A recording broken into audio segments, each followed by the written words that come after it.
Buenas and Hafa Day. The Committee on Environment, Revenue, and Taxation and Procurement is calling this virtual public hearing to order.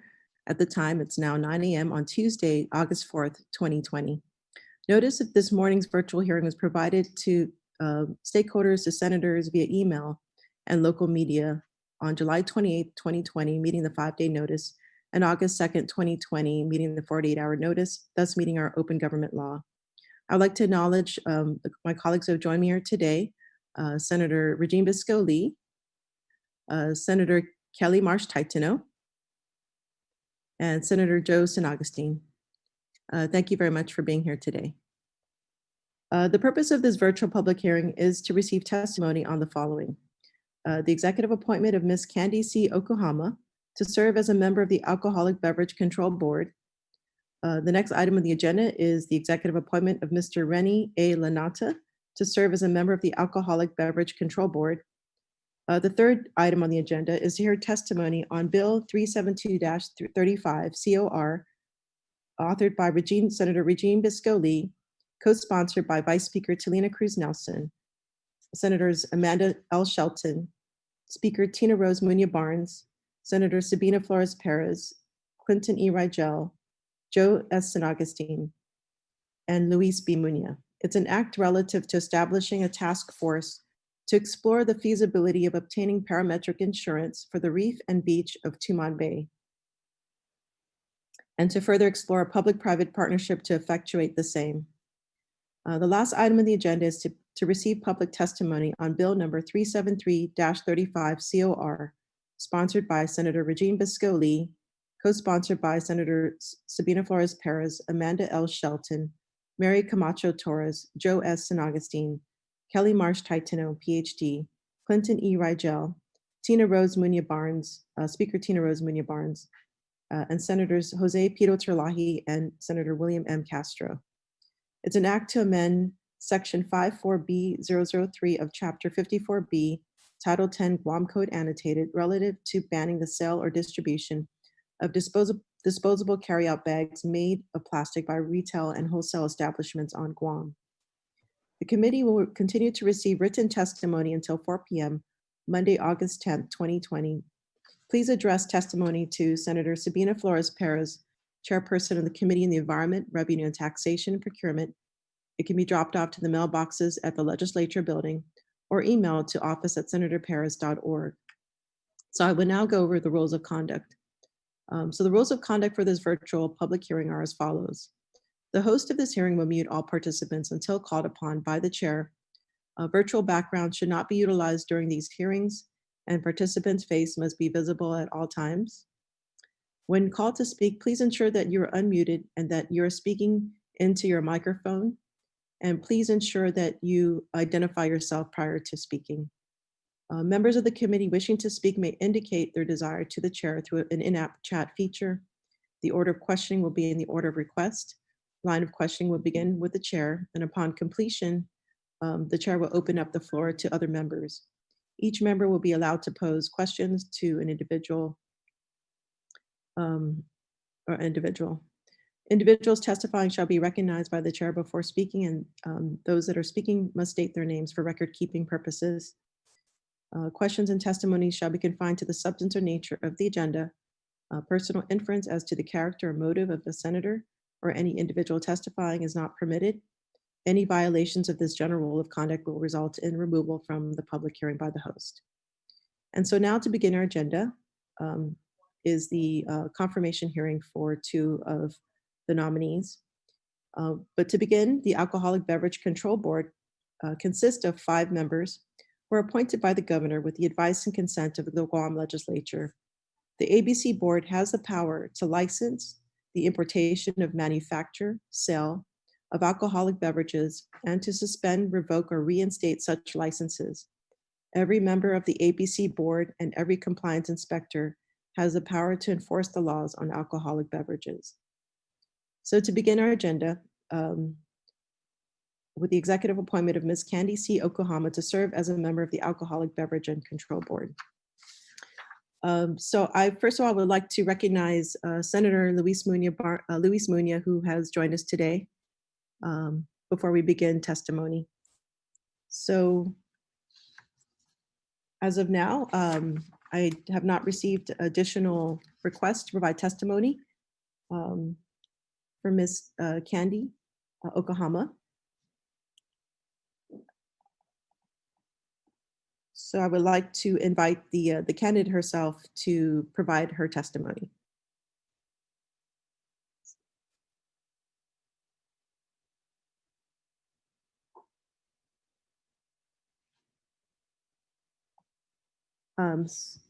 So if you can please unmute yourself before providing any testimony.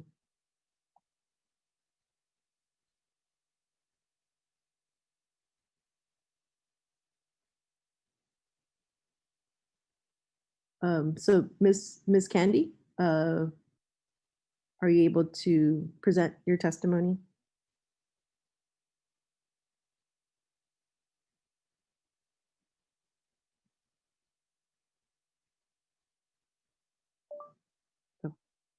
So my apologies. We do have Ms. Bernie Valencia from Matson Guam that will be testifying on behalf of the nominees. So I'd like to recognize Ms. Valencia to provide some testimony. So if you can unmute yourself and identify yourself as well. Hi, good morning, everyone. Sorry I'm late. Everyone hear me okay?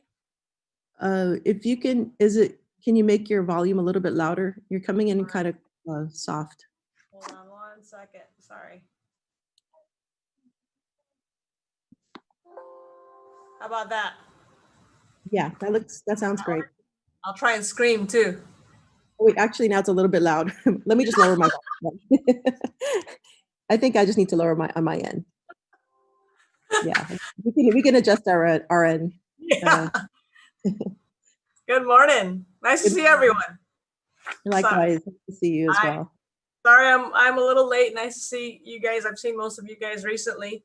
For those that don't know me, I'm Bernie from Matson, but I'm not testifying on behalf of Matson today. I just wanted to. I heard about this public hearing today, and I wanted to just submit testimony in favor of the appointments of both Candy and Ray Lanetta to serve as members of the Alcoholic Beverage Control Board. Candy and I have known each other since our high school days at Academy. So if you look at Candy, you can tell that was only a few years ago that we graduated. We also served together on the Guam Chamber of Commerce Board for a few years. She's the vice president, as you know, she's the vice president of sales and client relations at ASC Trust, which is where I put all my investments and where Candy handles all my personal financial matters. So I trust her completely. Obviously, with an organization like hers, I trust her, and she's honest and dependable.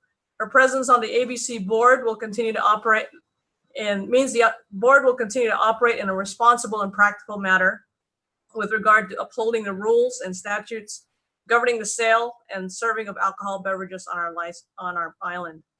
I've known Ray Lanetta, the president of Mass 2, for a few years, and mainly through the Guam Chamber of Commerce and the Guam Contractors Association.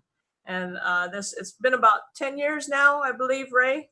And in all our workings together as in different committees for both GCA and Chamber of Commerce, I've found Ray to be, very honest and trustworthy.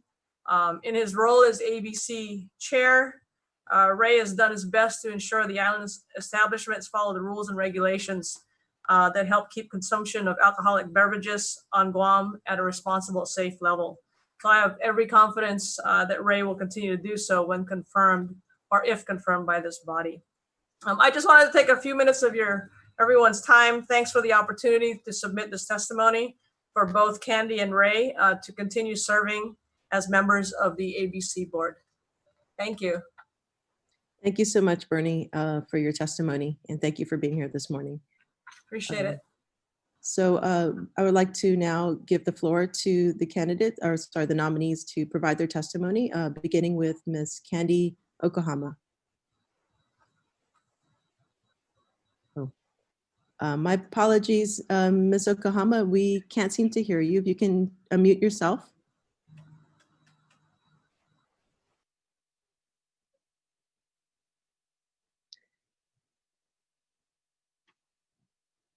Can you hear me now?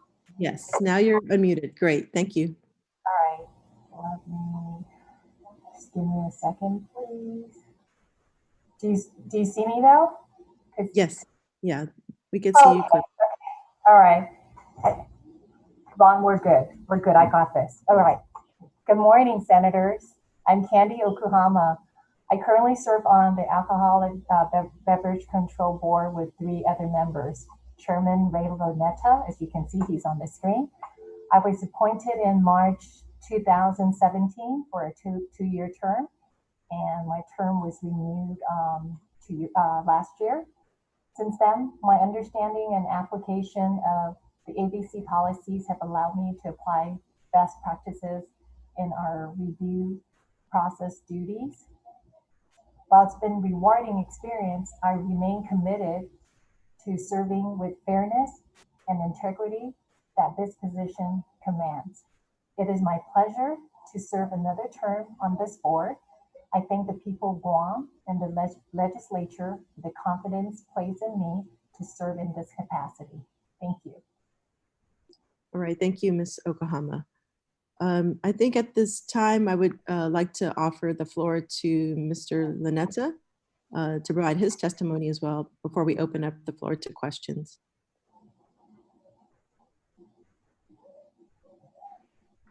Can you hear me? Yes, we can hear you. Okay, terrific. Good morning and half a day, Senators and Candy and Bernie. My name is Rainy A. Lanata, and today I'm here before you to be confirmed for the Alcoholic Beverage Control Board. I've been with ABC for quite a while. This will be my 5th term if I am confirmed. My first 2 terms, I was a regular member. And so after that, I guess I was approved to be the chairman of the ABC board. So this will be my 3rd term as the chairman of the ABC board. Now I've submitted my resume and bio to the legislature, so you all have the ability to take a look at my past performance and achievements. One big achievement for me is I'm retired. Okay, spent about 28 years with the military, and so now I'm a retired military member, and I'm very, very proud of that, having the military background. But some updates on my bio and resume recently. I was selected. First, I was nominated, then selected by my peers, and confirmed by Washington, D.C. headquarters to be the incoming chairman of the Employer Support of the Guard and Reserve. It's a very big task. It's a 3-year term, and I'm excited to become the next chairman of the ESGR. Some highlights of my tenure with the ABC board for the last 5 terms. One is that upon becoming the chairman of the ABC board, I successfully approved the establishment of the alcohol server, seller, manager training program. It was very hard when I was a member and following the leadership of the then chairman. We were languishing for about 2 years to get that off the ground. The chairman wanted to select one organization to be the trainer, and we went nowhere because he wanted to do a request for proposal and select one company. And so he stepped out as chairman and I became chairman, and I said to myself, oh my God, what am I going to do? This is a big problem. But with the help of the compliance team and with the help of the current ABC members, we were able to get that off the ground, and we selected 3. And we basically didn't compete them. We just gave them what the law said and specific things that we wanted as a board. And they came back to us. And when they said, okay, we're going to do this and this, boom, we approved them. and we gave them the authorization to basically conduct the training. And mind you, different organizations, they charge differently, they have different venues and things like that. For us, that didn't matter. What mattered to us is they followed the law and they met the specific requirements that the ABC board wanted. And that's all that was needed. So, wow, we got it off the ground. And to this date, I think it's going very well, right? Those organizations have their own individual challenges, but we did it for the island. A good news, bad news story during my tenure as the chairman is what I like to say at my meetings, we spanked 4 wholesalers for not following the law, and we fined them. And the interesting thing about this is that they had not been fined ever. It was like for the first time we fined a wholesaler, and wholesalers were never fined before. And so during my tenure, we did the investigation, and as a board, we determined that these wholesalers were not following the law, and we fined them. And how did we know this was the first time? Well, because the compliance branch personnel went through the books to determine how much their fine was going to be. Because when businesses get fined, it's gradual. 1,500, 3,000, it goes up. So we only fined them the bare minimum because that was their first time to be fined. I see that as a good news and a bad news.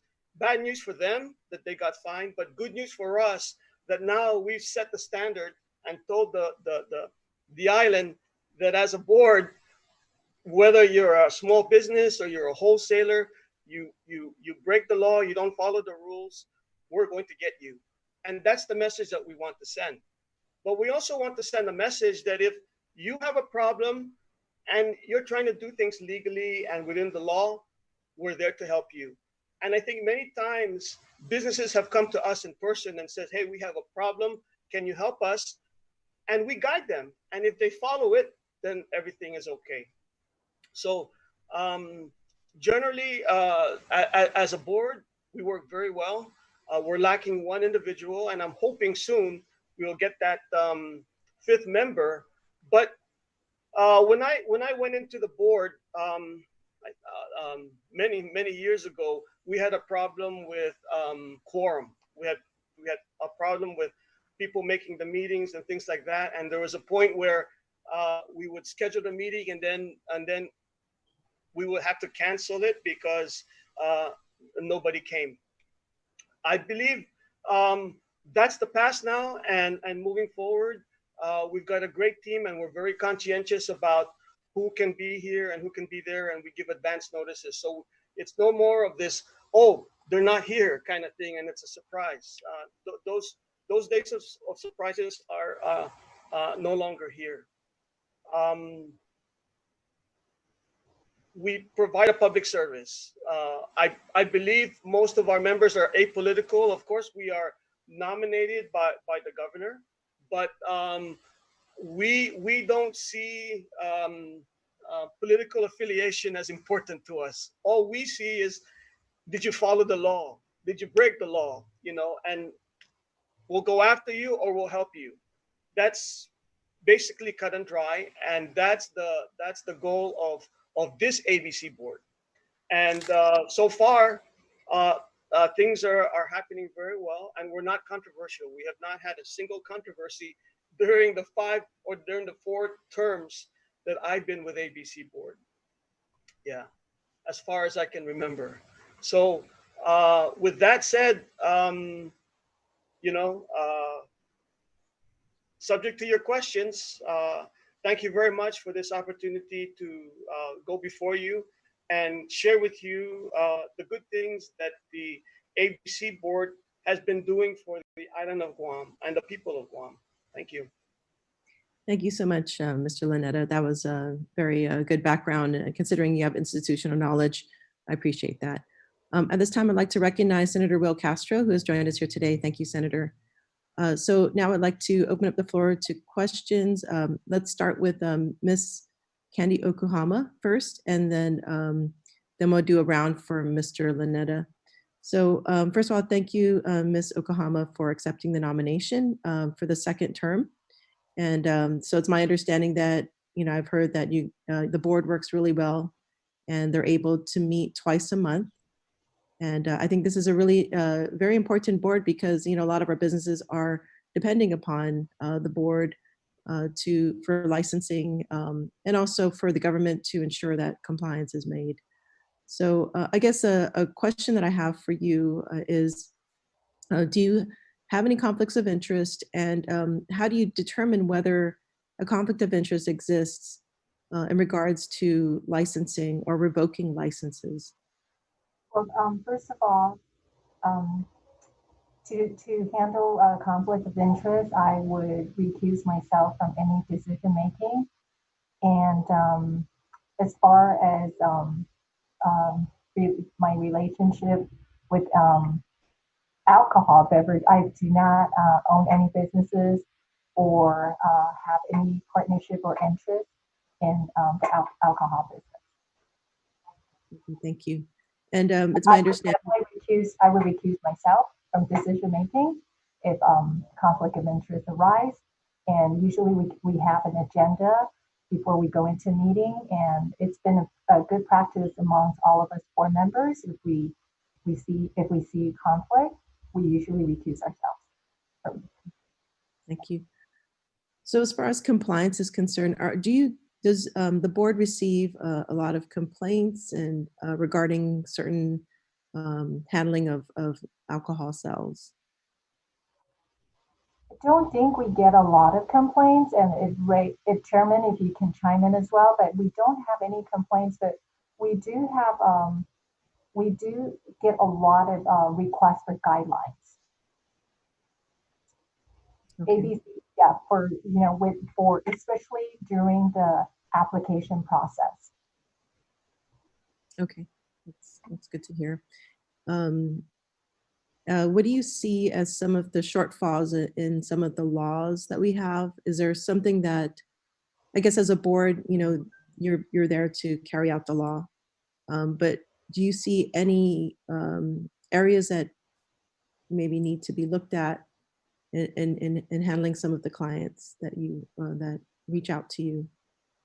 Well, different situations arise in every meeting, and as a group, as each individual, we come collectively as a group. We analyze situations and we evaluate alternatives, and the best, and we take the best solution. So I would say that we we don't really have any issues. Chairman, do you foresee any? I see two major areas that need some looking into, and I believe in the past they have been. The biggest issue we have, I believe, is manpower. We have about 6 compliance staff, and if you look at ABC compliance and you see 6 personnel there, you may say, wow, that's more than you've had in years, where you've only had at one point only 2. But the problem with that is you see 6 people in the compliance office, but those 6 people are doing additional duties. They're doing cockfighting, they're doing cannabis, and they're doing this, and and then they get assigned duties to go here. And so it's like, yeah, you may see 6 in compliance, but look into their duties and responsibilities, and you will see that even though you have 6, you really only have 2 to work with. So that problem poses another problem, which means that we have less people to go out and ensure that people are complying with the law, making sure that underage drinking is not occurring, making sure that businesses are not open beyond 2 o'clock a.m. And that's a big problem too. Businesses opening up past 2 o'clock a.m. And part of that problem is we don't have people to go out there and make sure that they are complying with the law. And so I would like to see that if we have 6 people in compliance, that's all they do, compliance.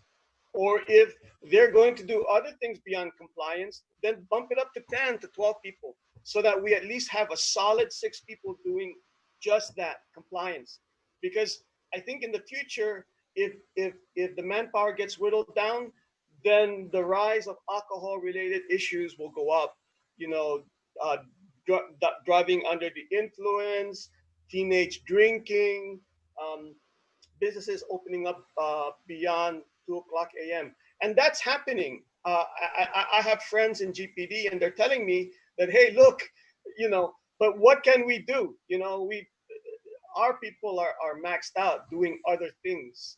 And I see that happening because now we have great people in compliance. We have people that actually can do the job, right?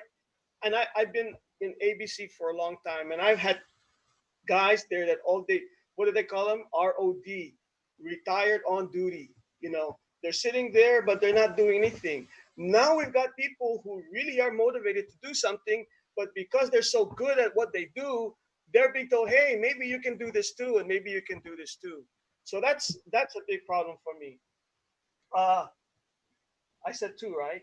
What is the other problem? Fines. Fines are too low. Um, and we're working it. The ABC compliance branch is doing studies to determine. We're looking at Hawaii and California. How much are they fining for unauthorized selling of alcohol, underage drinking, all of that? We're looking into that, but it's not happening soon enough because the compliance team is so busy trying to do other things. Guard the door at Rev and Tax, and I see that a lot. They're guarding the door at Rev and Tax, making sure people have hand sanitizer on their hands versus doing compliance duties. So I guess it's gonna take more money, more funding. Either that, or don't touch them at all, and just have them do compliance. Don't put them on cannabis. Don't put them on gaming. Don't put them on anything else other than that. Because really, I think alcohol is a big issue on the island, and right now we're treading on thin ice, and all we need are big things to happen, and then boom, before you know it, we've got big problems with alcohol. So I hope the legislature is listening to me and hearing that, hey, I'm saying we need help. I'm not sitting here and saying everything is fine and dandy and things are working out. Sometimes they are, but I think there's a powder keg waiting to blow up, and that's because we lack personnel, we lack focus, and we lack help at this time. So I'm ringing the bell. Yes, we do need help.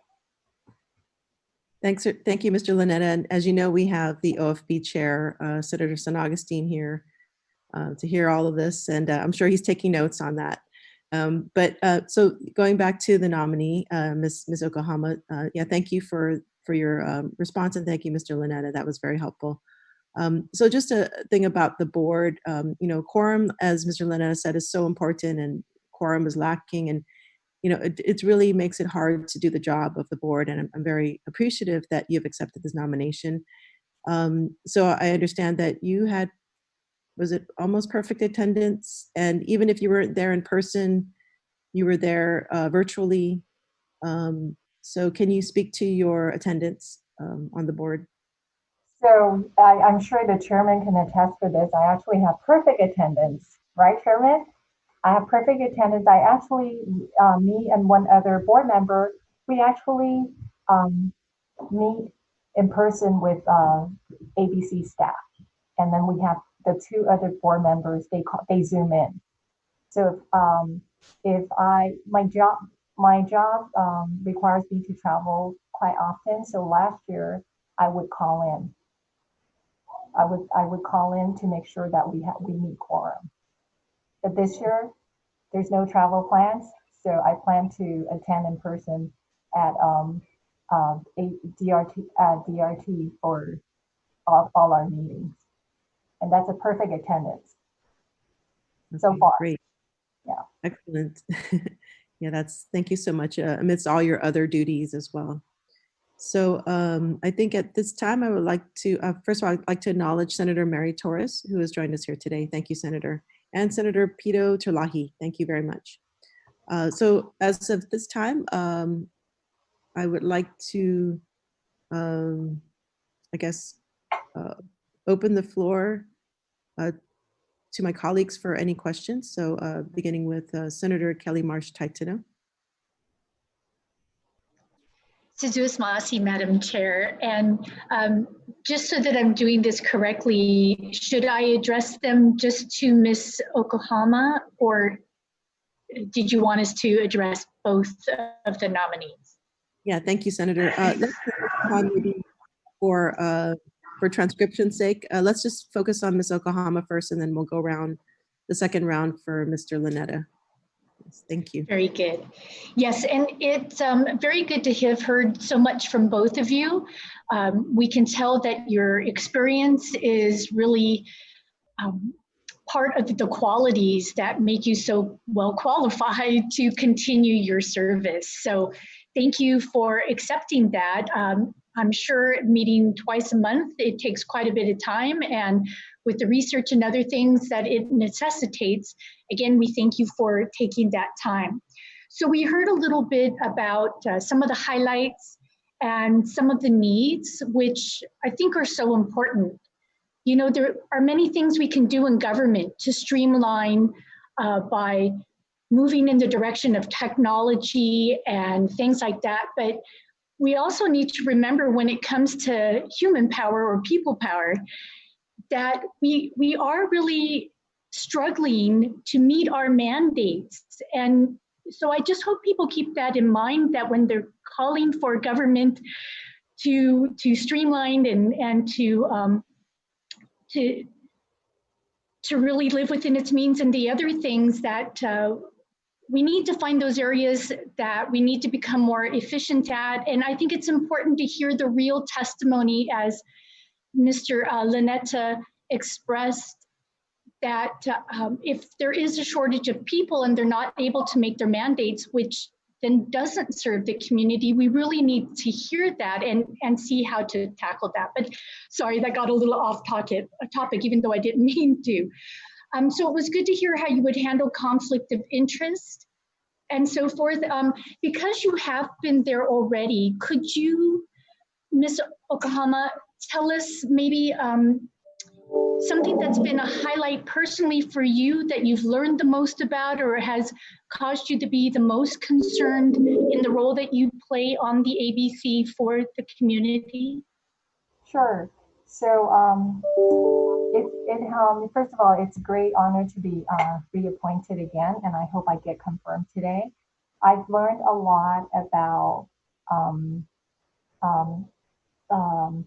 the ABC laws and a lot of the policies that are set forth in dealing with approving applications and making sure that all the establishments that have uphold the licenses abide by the policies and the laws. And also to be part of the ABC board, it's my way of giving back to the community. And it does take a lot of my time, because I also belong to I'm also serving on the Guam Chamber board. So I feel that this is my way of giving back to the community and being able to do that because Guam has been really good to me.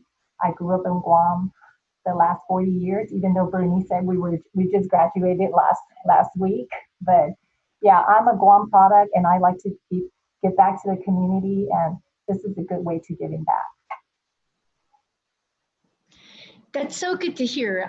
As perhaps all of us within this particular hearing are, we're very proud. I'm very proud to be a Guam product as well, and I really like the way that you said that.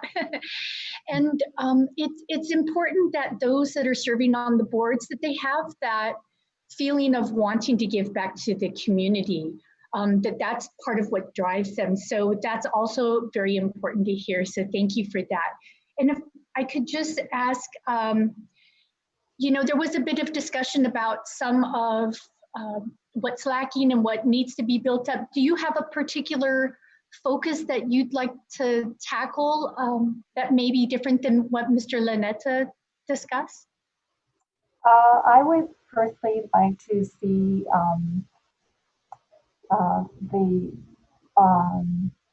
to help, well, currently, because during the pandemic, there's a lot of businesses that are unable to operate on the normalcy. So I would like to see alternatives for those businesses that are not able to serve alcoholic beverages at this time. I'd like to see some alternatives that can help them sustain their business, because when they sustain, they pay taxes and it helps our economy grow. So it sounds a little bit like you're talking about the bill to be able to sell alcoholic beverages as takeaway. Is that some of what you're thinking that might be I think alternative? that is definitely an alternative. And if there's other options out there, we would definitely come together as a board to make a decision based on the ABC board policy and our guidelines. So that would definitely be one alternative. Okay, Sujus Masi, Madam Chair, I don't want to ask too many questions. I want to give others a chance. So Sujus Masi for allowing me to ask a few questions. Sujus Masi, Senator Kelly Marsh, I'd like to know, Senator Regine Biscoli, do you have any questions for the candidate or the nominee today? Hi, good morning, Madam Chair. Good morning, colleagues. And thank you very much to both Candy and Ray for being on with us this morning. And thank you to Ms. Bernie Valencia for her testimony this morning, for just giving us a little bit of background and insight into Candy for folks who don't know her. Candy, I really want to thank you for your past service and for, again, accepting the governor's nomination. I did have a question about quorum, but since you have perfect attendance, we can just dispense with that. And then also I had a question, and I want to thank the chair for asking regarding conflicts of interest, and I appreciate your response to that. Recently, there was a bill introduced by Senator Joe San Augustine, Bill 384, which is relative to updating and clarifying statutes concerning licensing, sales, and service of alcoholic beverages. And so I just wanted to ask if the board will be providing testimony on this measure, and if you had a stance that you would like to share with the committee today on, what your thoughts are about this bill, or if there are any other things that the legislature should consider regarding updating the licensing and sales. I would like to definitely attend the hearing, and I know the chairman and I had this discussion during our last meeting. I would definitely like to attend the hearing, collect more information, and get other inputs from all the senators and those who will be attending this hearing.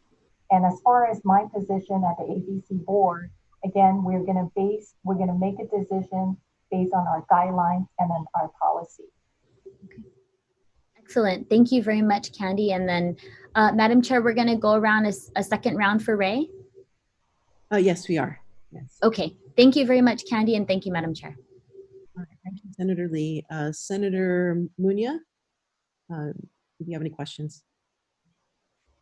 Thank you very much. I just want to thank Candy again for continuing her service to the ABC board. And I was going to direct both of my questions to both of them, but I'll just go ahead and reserve one of my main questions to the chair.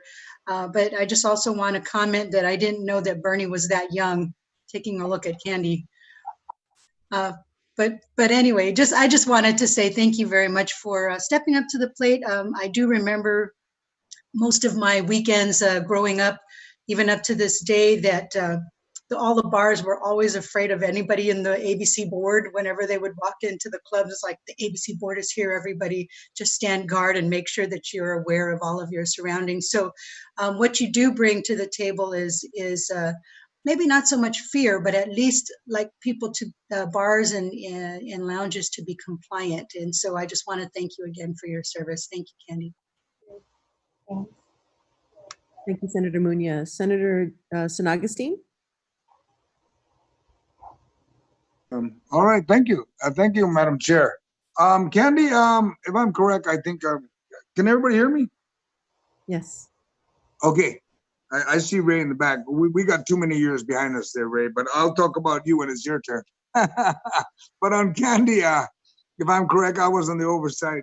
I was the oversight chair last time you were nominated, and we were able to approve you.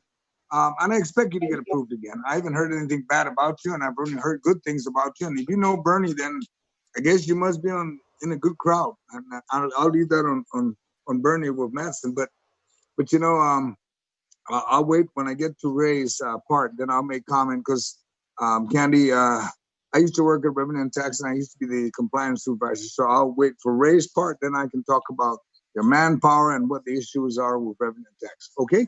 And other than that, congratulations, Candy. You got my full support, both you and Ray, but I'll wait for Ray's part to chat on Ray. Thank you. Thank you, Madam Chair. Great. Thank you, Senator San Agustin. I'd like to recognize at this time Senator Telo Taitigui, who has joined us. My apologies, you came a little earlier. All right, so I think the next person that came on was Senator Castro. Do you have any questions for Ms. Okuhama? No questions. I just want to state for the record that I've known Candy since '86, when she was a hardworking member of the family and the family's sporting goods business. I'm sure a lot of you can remember those days. So this is more of a character reference. She's extremely personable, tremendous customer service skills. Definitely her love for the island is unquestionable. And I want to thank her again for her generosity and wanting to continue to serve this community. So thank you, Candy. You have my full support. Thanks. Thanks, Senator. Thank you, Senator Castro. Senator Torres?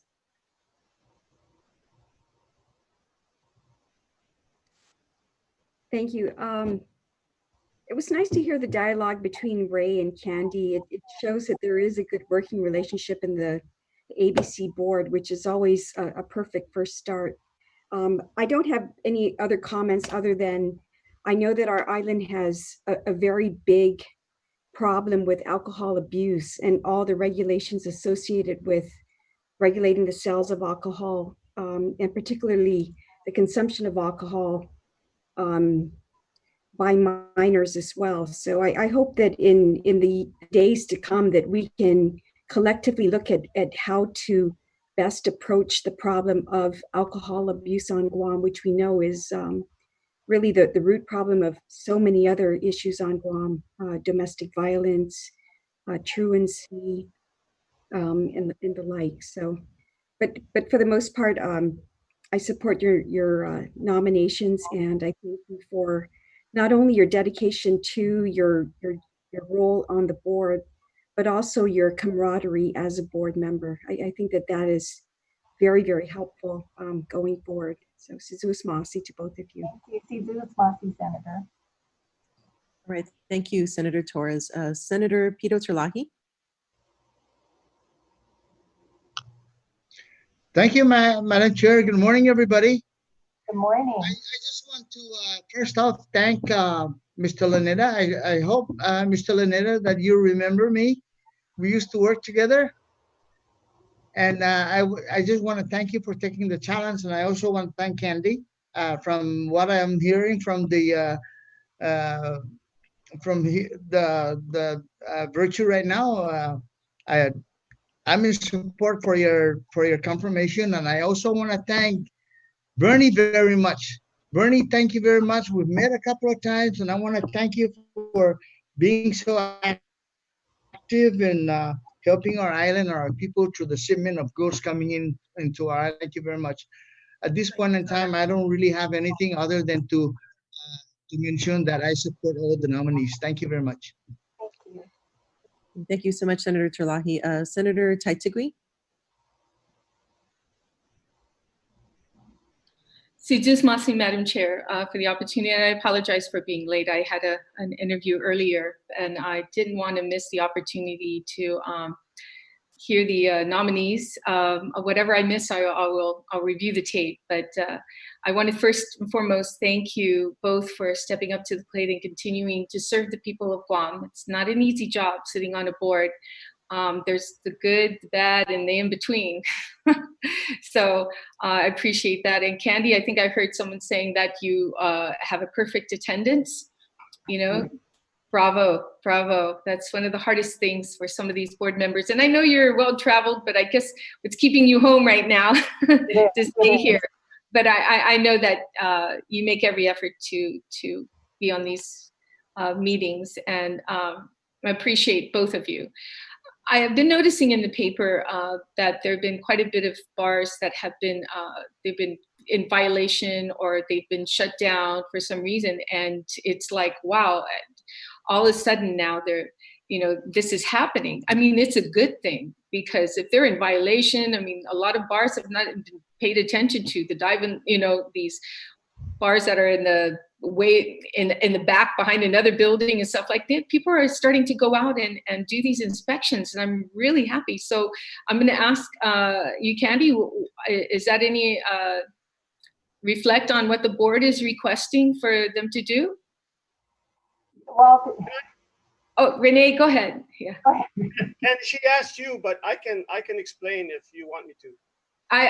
Yes, no, I'd like to hear from both of you, actually, and I appreciate this, because I think it needs to be, hopefully you guys are pushing them to get their work.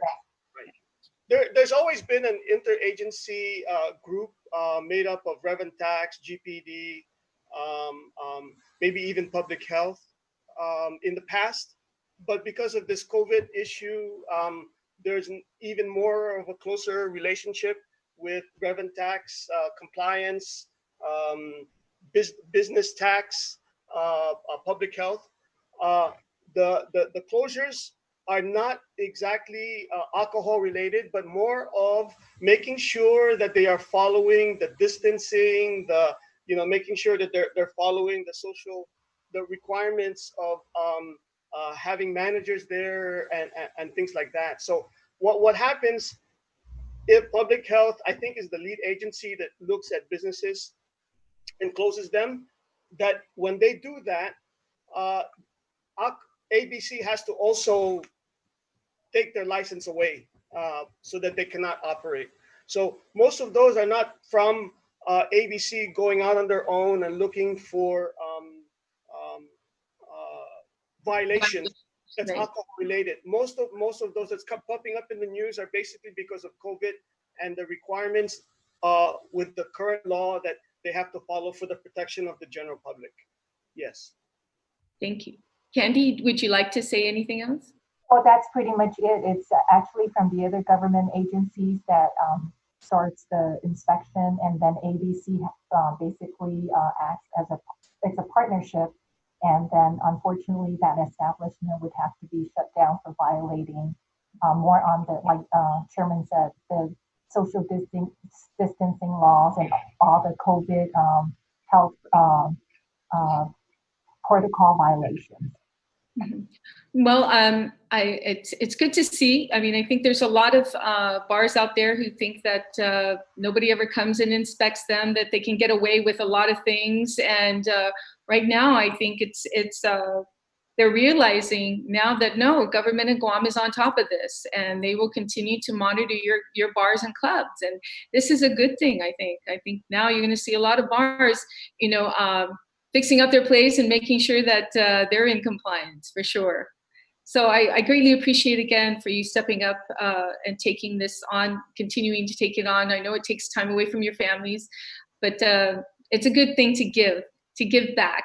And that's what you're doing for Guam, to your community. You're giving back. Greatly appreciate it, Sujus Masi. And of course, you have my support. Thank you so much. Thank you, Madam Chair. Thank you. If I may, I'd like to make a comment about business closures. Mm-hmm. Sure. As a board, we don't like to close businesses because we don't see it as a winning solution. So I can remember in the past, it's been painful for us to say, hey, you have to close your business. And currently it's rare. And we try to work with businesses to ensure that they go back into compliance. Because see, when you close a business, it hurts the island. You know, it hurts the people that go to that business. It hurts that business.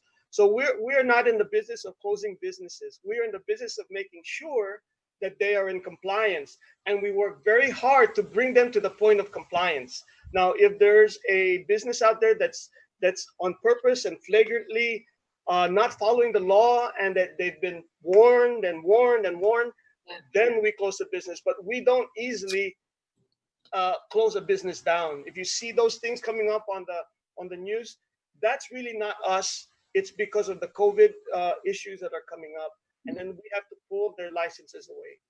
I just want to make that clear to the legislature that we are very pro-business. We want businesses to succeed, because we see that as a win-win solution for our island. Absolutely. And I'm pretty sure the public greatly appreciate that, as well as the other businesses. But to know that these bars are safe, you know, and that they're following the rules and regulations. And you're right. I see you go in there giving warnings, you know, and if they don't comply, then you come back but you give them that opportunity. Okay. Thank you, Madam Chair. Thank you, Senator Taitzigui. So now we're going to go the next round of questioning, but for the nominee, Mr. Lanetta. First of all, Mr. Lanetta, thank you for accepting this nomination for the 5th time. And I do appreciate all the knowledge that you bring to the board.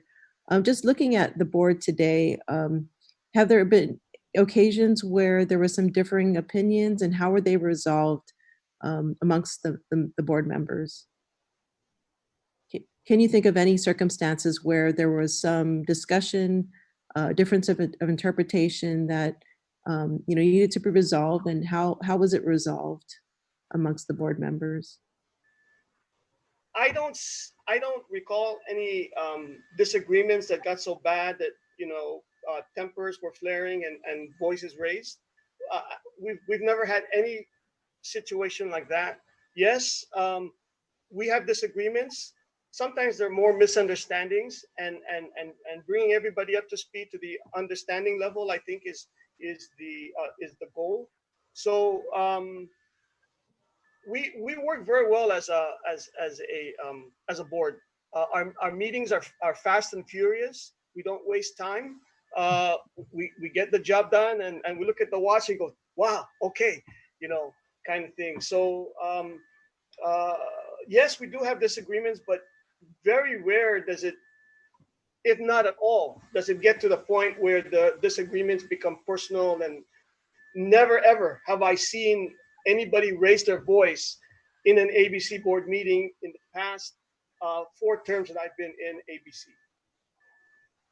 Okay, thank you. Thank you. And I can tell that you have a very much take charge, can-do attitude that is, I feel, is going to kind of drive the agendas of the ABC board. But considering that, I just want to check as far as conflicts of interest. You mentioned you were retired, so do you have any conflicts of interest serving as chairman or serving on the ABC board? I don't have any conflicts of interest that's alcohol related, but when you serve in an agency like that, there are people who friends and whatever, that come up to you and say, hey, you're in the ABC board, what about this and that? I came up, I want to talk about a recent situation where this person's company was being scrutinized by us for not having a business license, not having a manager's license, not having an alcohol beverage license. And so he was a co-owner. I knew him. He came up to me and he was texting me and he was emailing me. And I said, hey, look, I'm sorry, but if it's related to that situation, you come to the meeting and you tell us what the issue is, but I will not take your personal communication to me as part of the ABC board. And he came to the meeting and he was late. And I said, sorry, you're supposed to be on time when you come to our meeting. So I didn't entertain him at that moment. But I see that probably people who are trying to get over me and get around, I will be more harsh, and I will be more strict when I see something like that, trying to use friendship to go above the law, right? So for me, I don't think there will ever be any conflict, no matter how close you are, because I see my butt on the line as well, right? I have to protect myself to make sure that that no one comes from behind me and says, hey, you're not doing it correctly. So, and that's generally, I think, what every member of the board has, the mentality of doing it right, but helping businesses at the same time. Thank you for that, and for your commitment to your responsibilities as a board member. Just one last question before I open up to my colleagues. So again, it's the same question I've asked. Attendance-wise, how would you rate your attendance serving on the board? Okay. This person may be listening, but so I was in the Philippines, and what we have, my order is that there must be one ABC member in the office with staff whenever we have a meeting, and everyone can call in by video or by phone, and to ensure that we have quorum. So I was in the Philippines, and I told the staff and I told this board member, hey, make sure that you call me when you start the meeting, because I want to be present. And so she didn't call me. So I got angry. I mean, I really got angry. And I told this person that these meetings are important to me. And I'm not calling in to make quorum. I'm calling in to ensure I know what's going on with ABC, because you never know what comes up, and I want to be well informed. So my thought process with ABC meetings is I'm not there just to make quorum. I'm not there to just be a body sitting on a chair listening. I'm there to absorb and learn and know. And that if for any unknown reason I can't make it, then I'm going to call someone and say what happened. But it's rare for me not to make a meeting. And a meeting could be calling in or being there in person. Yes. And that's how Candy makes it sometimes too, because she calls in different hours of the day, when she's in Brazil and she's in the Philippines and Japan, because she travels a lot, that girl. But she makes it a point to call in, thereby ensuring that she makes 100% attendance. Okay. So, yeah, I appreciate that answer. Okay, so I'll open the floor to my colleagues. Senator Kelly Marsh Taitano. Madam Chair, and that's a perfect example, I think, of modernizing and updating some of our systems to make it more efficient and make it continue to serve the community, is having that video call in or that telephone call in, as long as the assurance of integrity is there. So having at least one member be physically there is a good way to have that assurance. So thanks for sharing that. I wanted to get back to, you had mentioned that this was the first time that fines have been paid out. And it's very good to hear that the board is pro-business, because really that's what a lot of enforcement is. It's not for punishment's sakes. It's to hopefully get compliance and provide incentives or pathways and get compliance so that the right things are happening for the community. Can you talk a little bit about why you think that there weren't fines given out beforehand, so that as we look at board members today and going forward, we have some expectations as to what we should be looking for in making sure that those board members will indeed apply fines? If you could speak to that a little bit. I don't know. I don't know why they were not fined. Although I can think back with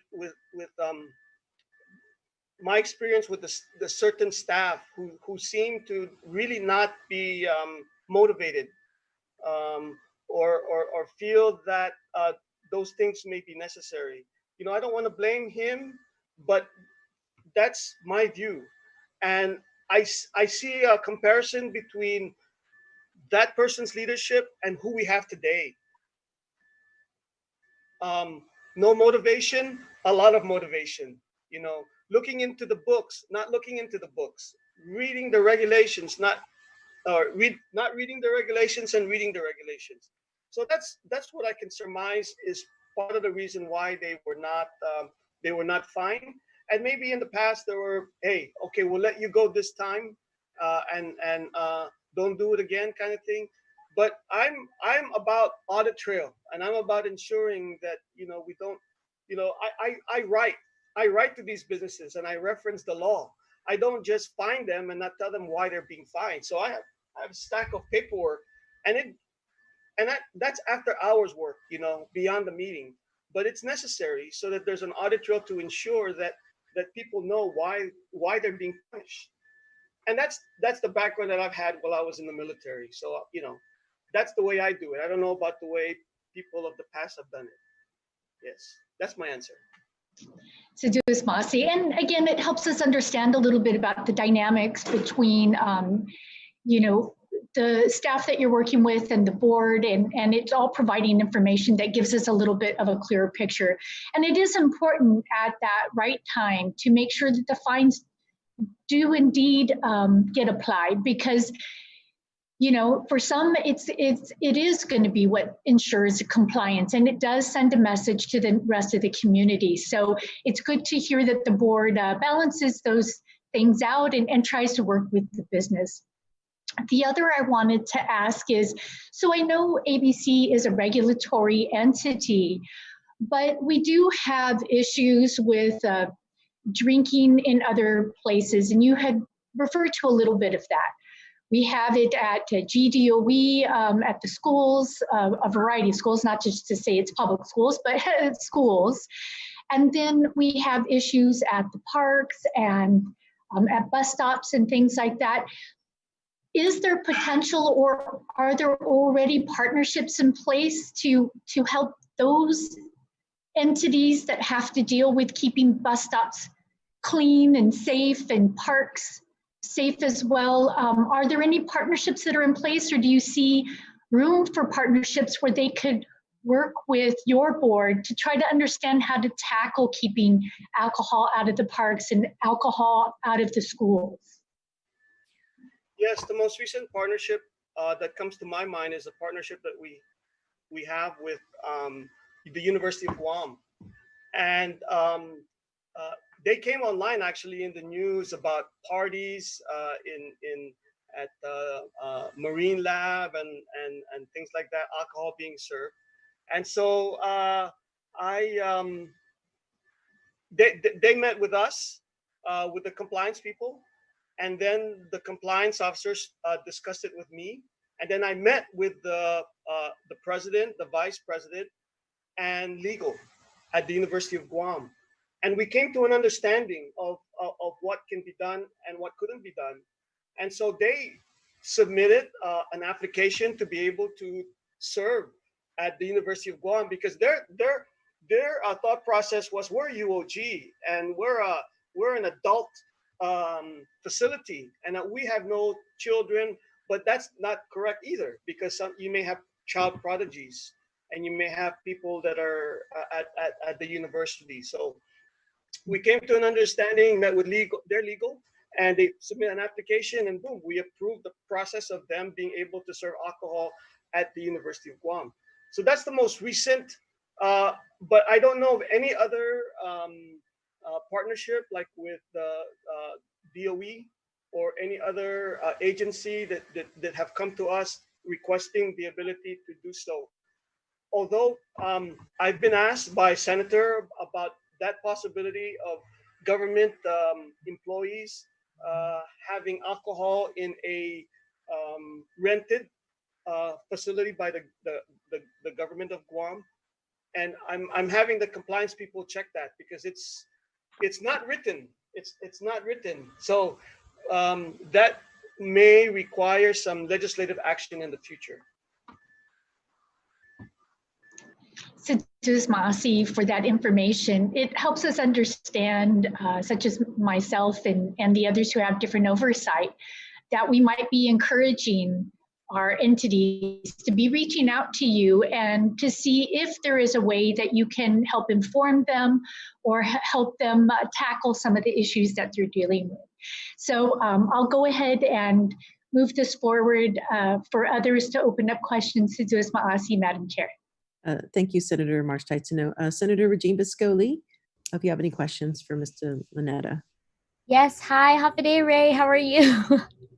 I just really want to thank you for your service over the past several terms that you've been with ABC, and for again accepting the governor's nomination. I want to thank you especially for mentioning during your statement the training program. I think that's really important, but also, you know, the push that you and Candy and the board have done to really enforce the law and push compliance. So I think that's really essential. I want to thank you for representing Guam and for your continued service with ESGR. I really appreciate your statement and your subsequent responses to the questions by my colleagues. And I will just note for the record that I have known Ray for over 10 years since I moved back to Guam. And I just, you know, every aspect of your life here and your work, and both professionally and personally, I've seen you just be awesome. And I'm really grateful that you're here helping to serve our community. And I thank you so much. And you certainly have my support for your nomination. Thank you. Both you and Candy. Thank you. Thank you, Madam Chair. All right, thank you, Senator Lee. Senator San Agustin. Thank you, Madam Chair. On Ray, my colleagues and to the people of Guam, I've known Ray for, gosh, we were in the military together. He's a former MP. He's a cop. So, you know, he believes in if it's wrong, it's wrong. It's right, it's right. It doesn't matter. And I like his statement when he says that it doesn't matter if you're friends, because when he got on the board, I was a compliance supervisor, and he knows how I work. I'm a trooper and he's a leader. Lead and I shall follow you. If you don't want to lead, then get out of the way. And he knows that's the rules of engagement when we're together. And Ray, for my colleagues, I would actually ask that we all support him on his nomination, that we keep him busy. In reference to the compliance branch for my colleagues, just so that we all understand, the compliance branch is not ABC. ABC board is just ABC board alone.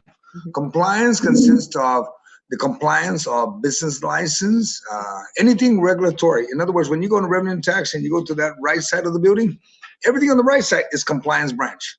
And it's rough, because I remember when Ray first got on the board and I was the compliance supervisor, we had only, what, 2-3 of us that were out there trying to take care of 4,000 businesses to be in compliance. And 1,000 of them were just ABC license alone. That's almost impossible. We would work nights and days, and there was no overtime. We had to do shift schedule. And then last year we were able to get revenue and tax to get so much money, so much funds, so they can hire more people. But it kind of paused at 6. I mean, I'm looking forward that, and I'm happy that the chair mentioned that the OLB is listening. Yeah, I'm listening. And I hear quite clearly exactly what revenue and tax needs. But we all got to come to terms with what we can afford at revenue and tax, because we can give revenue and tax all the money to fill whatever. But we need to remember that it's not just compliance, it's collections. There's a bunch of factors in revenue and tax. And yes, we want ABC, the rule of thumb, right? ABC to be safe servers. That's what it is.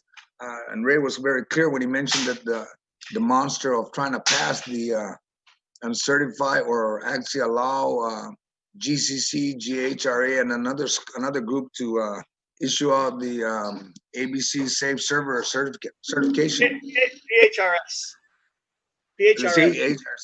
See, and that alone was a monster. I know that Ray remembers that, because we sat and we went through that and we're like, ooh, what do we do and how do we get rid of? Because Ray knows that my background is not only in compliance, but I used to run the schoolhouse in the garden. And like I said, you can look at Ray and I, and we're both about the same age. we're all young folks. We just retired recently, even though I've been out for 16 years, known him for over 10 in the military. Straight up guy. He's also a former procurement guy. So when we start talking about issues, when you're talking about how to get things done, Ray knows how to get things done. All he's going to ask you is, what do you want? And I'll go get it. And that's the kind of guy Ray is. And I ask for my colleagues to fully support him. And Ray, you enjoy yourself, and I hope to see you for many more years there. And let's just clean up Guam. And then then everything will just fall in place. Thank you. Thank you, Madam Chair. All right, thank you, Senator San Agustin. Senator Pito Talahi, if you would like to ask any questions. I just want to thank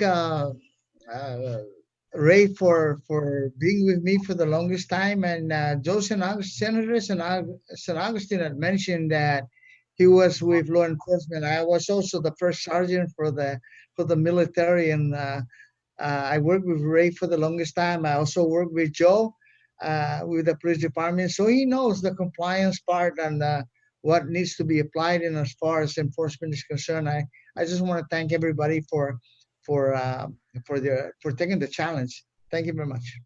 Yeah, thank you, Senator Talahi. Senator Munya. Thank you very much. And to Mr. Lanetta, thank you again for continuing down this path. I know it's not an easy path. You mentioned that there are, how many board members, how many vacant board positions are there in the ABC? Only one? And so currently there's 4 that's serving in the board at the time, 4. So 5 would make it whole, yes? Yeah, I'm that's sorry, correct. Mr. Okay. That's correct. Okay, he's muted. Okay.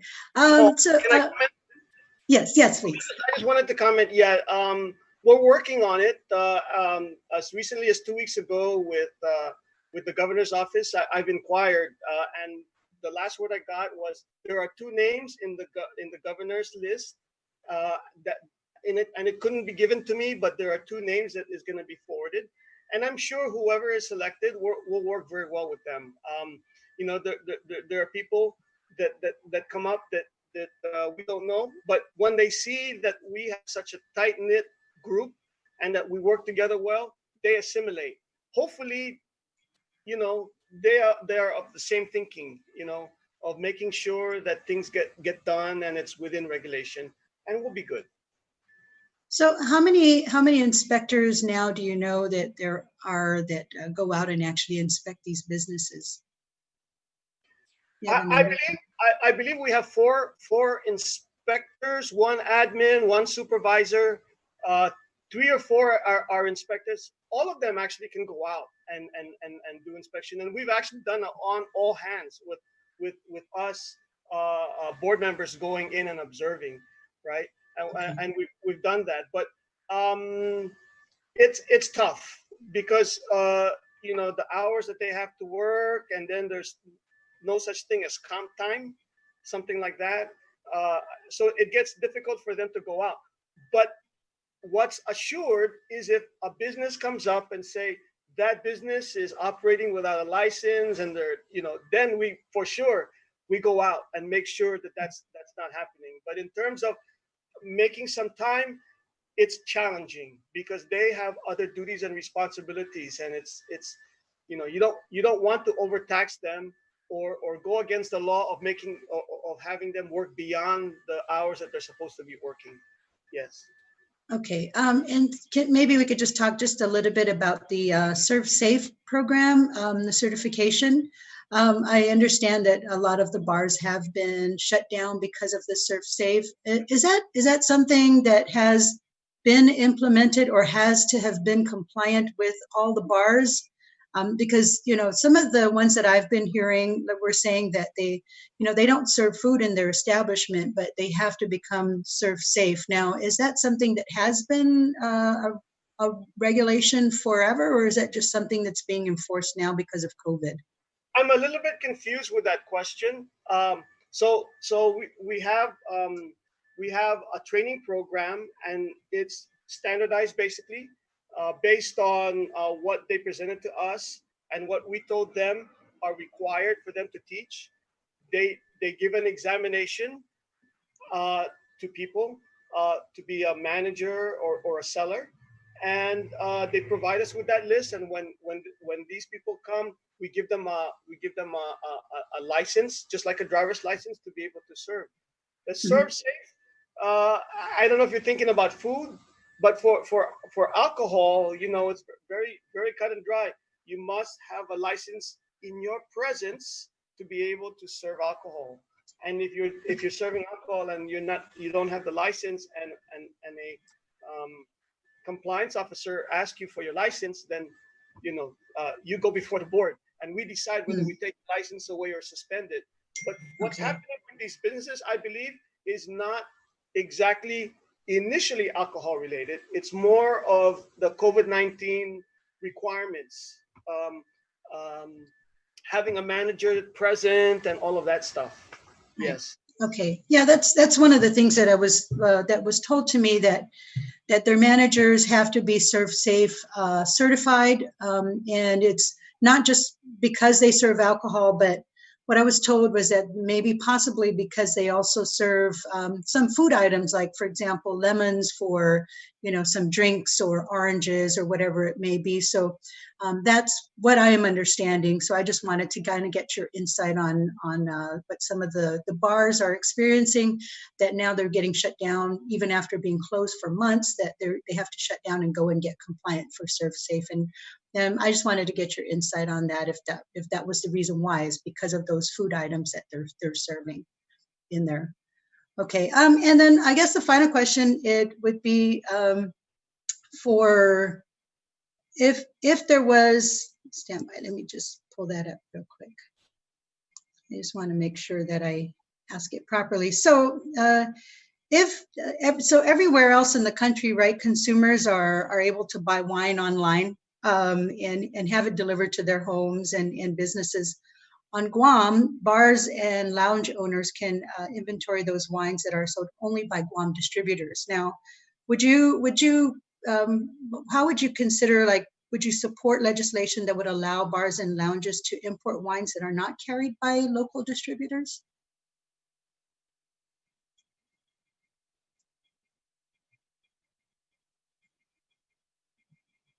I'm sorry, Mr. Lanetta, you got to unmute. I'm sorry. Our goal is to support businesses, and if it makes business sense, and if it makes sense, and it follows the law, then it's a no-brainer. Yes, we will support it. It's a non-issue, and there has been businesses out there that have been very innovative in doing things, and they come to us, they explain it to us, and if it makes sense and if it's within the law, it's a no-brainer, approved, right? Okay. And so sometimes they need guidance, and we give them that, and once they follow the guidance, it's okay. We support anything that is doable and that will help the businesses. Yes. Okay. Okay. Thank you. Just a thought, off the top of your head, what you would, how would you, would you support it or not? But I just want to thank you again, Mr. Lanetta, for stepping up to the plate with your military background. And I know everything that you do in that board will be mission oriented, and you'll be able to carry out that mission. And I just want to thank you again, and you have my full support. Thank you very much. Thank you, Senator Muñoz. Senator Mary Torres.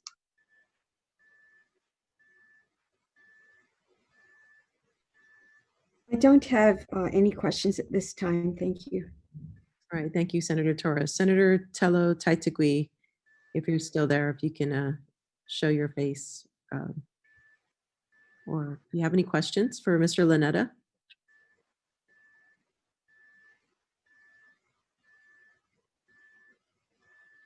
Is she there? Okay, so I just wanted to also relay the message from Senator Castro. He supports your confirmation. He wasn't able to stay on. So I guess Senator Taitigui may be busy at the moment, but I do want to thank both nominees for being here today. Okay, we have Senator Taitigui back. Senator Taitigui? I'm so sorry, but I didn't want to lose the opportunity to thank Ray for stepping up to the plate. And I really like his go-get-'em attitude but appreciate the soft side. There is a soft side to Ray. I've seen it. I've known you for many years too, Ray. I know there's a soft side. So I greatly appreciate all you're doing. And thank you again for both you and Candy. Thank you. All right, thank you, Senator Taitagui. And I want to thank both nominees for accepting the nomination to serve on the ABC board. And judging from the discussion, the lively discussion that we had today, I'm very assured that you're committed to the upholding the rules and regs of alcohol licensing. And I do appreciate working with you in the future in regards to perhaps amending some laws and also providing the much needed resources to assist you in carrying out these mandates. So thank you again for accepting the nomination. And so this concludes the nomination hearing for both candidates for nominees. And so you are, you may leave the virtual hearing unless you would like to provide testimony for the upcoming bills. So Suzu's Masi, and have a great day. Okay, thank you, senators. Thank you. All right, thank you. And any of those that would like to provide testimony, you may do so by sending it to my office. And if you also may leave if you were here just for the nomination hearing as well. So moving on, we're going to continue with the agenda for today. So the third item on the agenda is to hear testimony regarding Bill 372-35 COR, authored by Senator Regine Bisco-Lee, co-sponsored by Vice Speaker Talina Cruz Nelson, Senators Amanda Shelton, Speaker Tina Rose Mooney Barnes, Senators Sabina Flores Perez, Clinton Rigel, Joseph Augustine, and Luis B. Muñoz. It's an act relative to establishing a task force to explore the feasibility of obtaining parametric insurance for the reef and beach of Tuman Bay and to further explore a public-private partnership to effectuate the same. I would like to invite the sponsor of this bill, Senator Regine Bisco-Lee, to provide opening statements prior to receiving testimony. Senator Lee, you have the floor. Suzus Masi, Madam Chair, Hafaday colleagues, and to all those who've joined us to provide testimony on this bill, I want to begin by thanking you, Madam Chair, for agreeing to hear this bill and for co-sponsoring this measure. I want to extend my gratitude to our colleagues who've committed their support as co-sponsors, namely Vice Speaker Talina Nelson, Senator Amanda Shelton, Speaker Tina Muñoz Barnes, Senator Clint Rigel, Senator Joe San Augustine, and Senator Luis Muñoz. Madam Chair, Bill 372 represents a bold, proactive approach to protect against damage to our reefs brought on by extreme weather events being exacerbated today by climate change. Our coral reefs protect us and provide a wide range of ecosystem services that will sustain us far into the future. Our reefs serve as natural breakwaters that provide flood reduction benefits through wave breaking and wave energy attenuation. So it's really imperative that we find new ways to protect our reefs from the threat of climate change. And we're all well aware of the threats against our precious reefs. According to the 2018 Guam Coral Reef Resiliency Strategy, our coral reefs face several threats from both local stressors and the global phenomena of climate change, as well as ocean acidification. No less than 1/5 of Guam's reefs have already been lost, while over 1/4 of surviving reefs are in danger of imminent decline, as evidenced by downward trends in coral cover, coral recruitment rates, and fish biomass. Given that our island home sits in the middle of what we call Typhoon Alley, catastrophic events such as typhoons can cause severe damages to our reefs, resulting in the loss of anywhere between 17 to 60% of live coral cover in a matter of just hours. So really, we must do all that we can to prepare to address these types of climate change exacerbated catastrophes before it's too late. And this is what Bill 372 seeks to do. It seeks to prepare and protect for the future. The measure creates a task force comprised of both the public and private sectors to really evaluate the feasibility of obtaining parametric insurance for Tumon Bay, which would transfer the financial risk of a typhoon while ensuring that our post-storm capacity to repair any damage caused to the reef in an expeditious manner. The bill mandates that the task force produce a report assessing, among other things, the economic valuation of the reef. So a cost-benefit analysis, as well as stakeholder interest and capacity. The report would be submitted to a legislature in Guahan by the year's end. And I just want to take a moment to kind of explain parametric insurance. It's a form of insurance designed to pay a predetermined amount of money when a specific condition or parameter is met. Parametric insurance has three components. One, a parameter or threshold condition that triggers the insurance.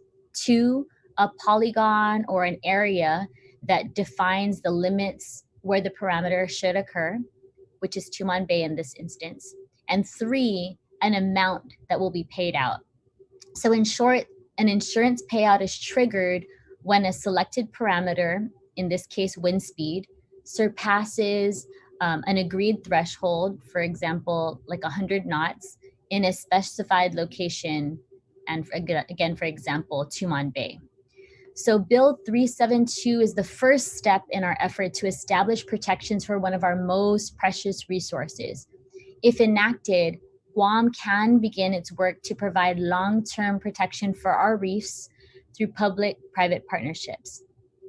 If Guam eventually establishes the parametric insurance for our reefs, we will be the first in our region and the second jurisdiction in the entire world to protect our precious coral reefs in this manner. We're not alone in this endeavor, Madam Chair. We have the support of the Nature Conservancy, which is a global environmental organization with expertise in coastal risk and resilience and natural infrastructure financing. The Nature Conservancy was instrumental in the first in the world establishment of parametric insurance in Quintana Roo, Mexico. And this is the district in Mexico that includes tourist hotspots like Cancun.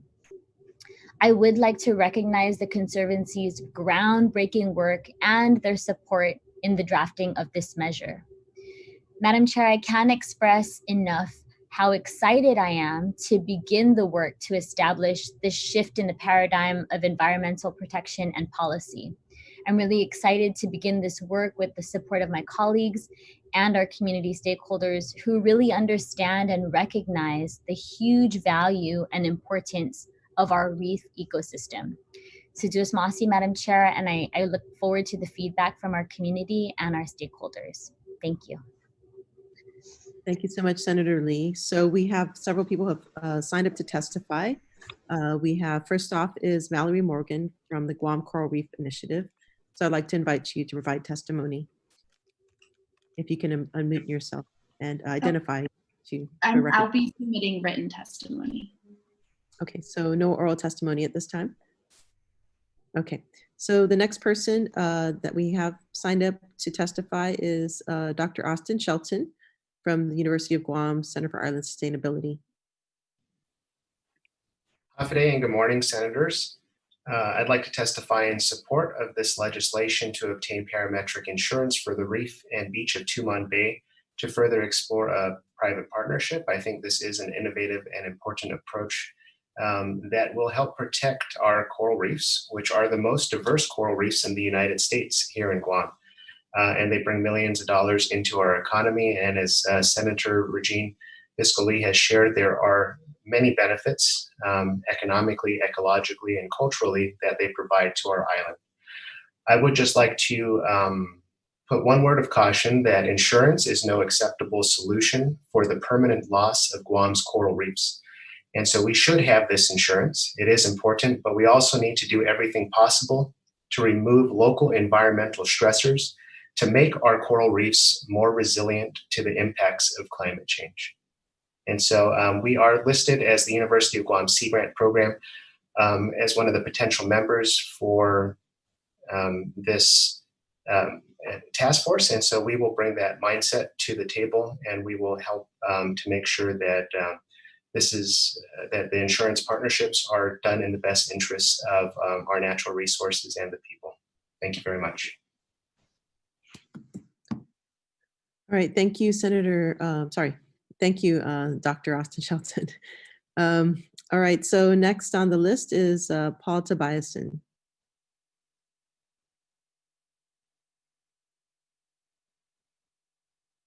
Sorry, if you can unmute yourself, we can hear you. Sorry. Unmute myself. Yes, I got to thank press you. the buttons here. Okay. Anyway, I'm Paul Tobiason. I don't have too much interest in this particular 372, but listening to Bisco Lee talk about this, it made me wonder, if there was insurance money paid, where would the money go? What would be the use for the money? Where would it go? I thought maybe I'm not being heard here. Well, we can Yes. hear you, Mr. Tobiason. I'm just, Madam Chair, is it okay if I respond to Mr. Tobiason's question? Yes, please do. Thank you so much for that question, sir. And I just wanted to emphasize that this bill creates a task force. So the task force ultimately could provide some answers to that question. Ideally, we would like for the insurance money to go back into many of the programs that are currently in existence, or to create additional programs to further protect our reef from these very damaging storms or weather events.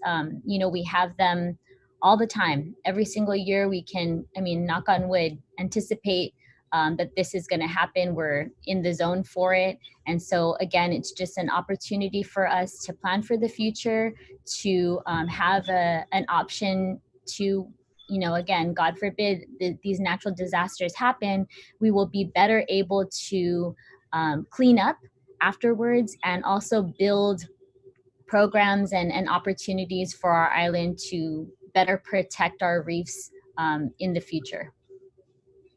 Okay, good enough. Thank you, Madam Chair. All right, thank you, Senator Lee.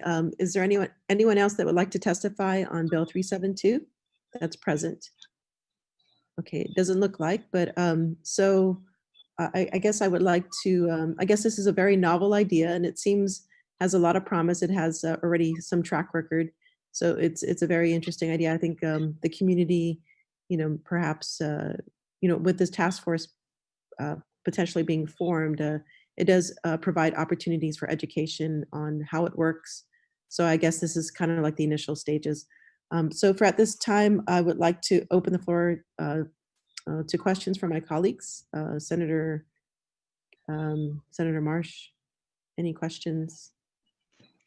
Ms. Massey, Madam Chair, and just to verify, did you want us to limit ourselves to one question each, or should we go ahead and ask our questions and just have our turn be done? Yeah, I think I just prefer that if you've finished your questions, but please keep in mind also that we do have another bill. I'll do my best. And I really commend the author of this bill and all the co-sponsors. I myself have been working on measures to protect our marine resources. They're important for all the reasons that were mentioned, and really they're part of the ancestral heritage here. They are an ancestral resource. There are connections between people and the reef and where they fish and so forth. It just runs so deep. It takes a really long time to really explain the list. And so, I just want to promote that aspect of it as well, that these are ancestral fishing grounds. These are where people connected and learned how to fish and hunt with their grandparents, and it's part of their cultural identity. And so it's just a plethora of ways why reefs are so very important to all of us, but those reasons as well.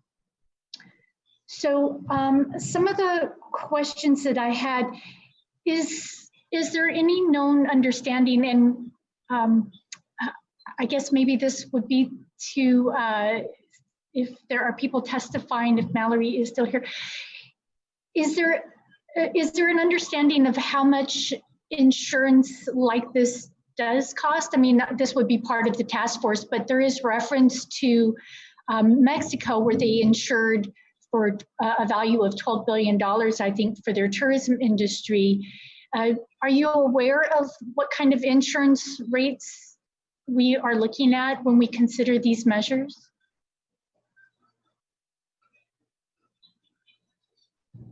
So I don't know if maybe Dr. Austin Shelton would have some thoughts on this, just for a ballpark understanding, if any. Thanks for the question, Senator. This is not my area of expertise, but I am glad to see that there are some insurance experts on the task force that we could work with to combine the science and the insurance aspects together. Yes, same here as well. It's very thoughtful task force composition, I think, and then at the right time, we'll hear that information and be able to make decisions from there. So my other question would be, and then again, maybe this would be to Mallory, as to, I see the value of doing this for Tumon, but are there other priority areas that this task force should consider, or one that actually maybe should be prioritized above Tumon? I don't know how to rate our reefs necessarily, so I thought maybe some expert guidance in that would be helpful. I can just respond to that. I think it depends on what the value is that you're trying, or the benefit that you're trying to ensure. So if it's coastal development, then you'd want to look at areas of what coastal development you're trying to protect for the insurance. But from the tourism perspective, I would say also probably PD bomb holes would be a good location as far as preserving that asset for tourism economy. But again, I think you would also maybe look at the port and Apra Harbor as areas that are important to insure. However, those areas might be protected in the event of a storm. So you just have to evaluate what assets that you'd like to put the insurance on, whether it's tourism or coastal development, and go from there. That's very helpful, and I think it's something we can continue to think about is, you know, if this should be broadened, or at least be a question that the task force is tackling with all of their expertise to continue to inform us and guide us. Is there any other agency, maybe Dr. Shelton, that you think should be added to this task force so that we're making it as comprehensive as possible? Any fisher groups or things like that that you think would be good to have as primary members, or are the entities there going to be able to reach out to all the other groups well enough, would you say? Hi, Senator. I have no recommendations at this time. I think it is a very good comprehensive list, and off the top of my head, the right people are listed on that list. Thank you. To Juismasi for that. And then the last one would be just maybe encouraging that there's an element there to look for funding possibilities. And maybe Dr. Shelton or Mallory could inform us on this as well. I believe we qualify for the Micronesian Conservation Trust, so I don't know, and maybe we're speaking too far ahead of ourselves, and this needs to be something the task force would look at, but perhaps the task force could be looking for funding possibilities, like seeing if we qualify for the Micronesian Conservation Trust. Do either of you have thoughts on that?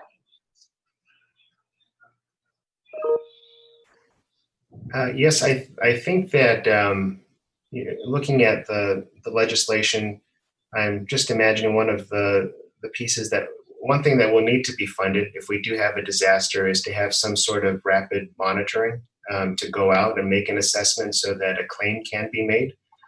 So some kind of budget needs to be prepared when we do prepared for when we do have a disaster. So the Micronesian Conservation Trust and other sources are a possibility of that. And I'd be happy to help the task force look for some of those avenues once we do get started, if this is passed. That's very good to hear. We want to leverage what we can, and I know the author is very committed to those kind of goals as well. And so this can be something I'm sure that the task force continues to feel out, but might be important to put it as a little bit of guidance in the legislation as well. So I just really appreciate this forward thinking by the author and the co-sponsors. And yeah, you know, I definitely support the protection of our natural assets. We need to, for those of us that don't know all the ways to appreciate them, we really need to appreciate the value that they bring to us and what the loss of them really means. It means a lot to, as the bill says, it's people's livelihoods, it's food security, it's so many things. So I'm glad that we're looking at this very seriously. Sejus Maasi, Madam Chair, those were my main questions. Thank you so much, Senator Kelly Marsh Taitano. Senator Luis Muña. Thank you, Madam Chair. And thank you again to the sponsor of this bill for allowing me to be a part of it. One of the reasons why I was inspired to do this is because last year I was able to do some snorkeling in Tumon Bay right around the Hilton area. And it was just a wonderful experience to swim along with the fishes.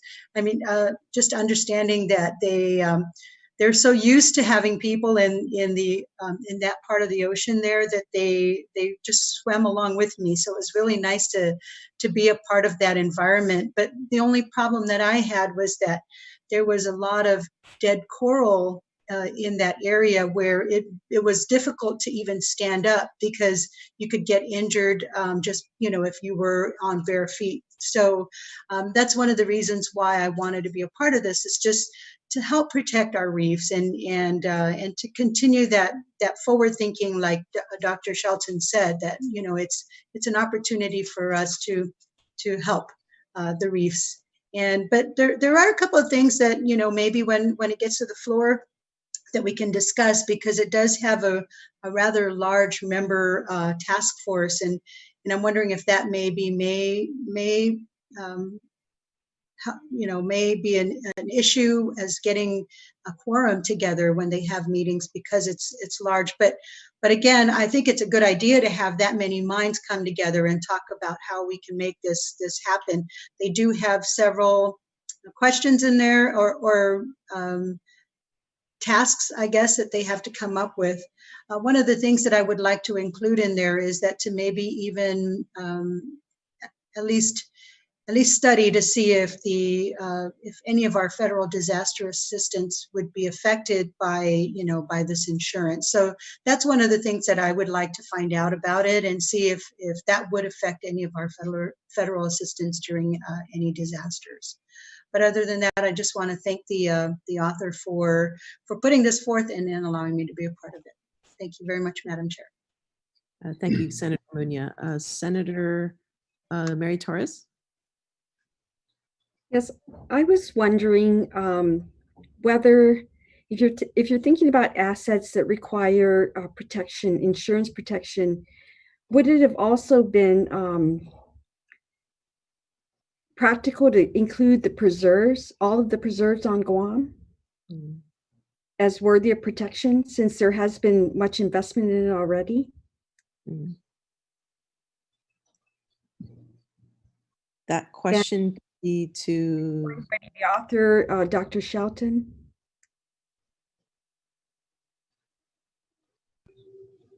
So certainly with parametric insurance, again, you have to, those 3 points are really important to identify so that they're able to assess certain damages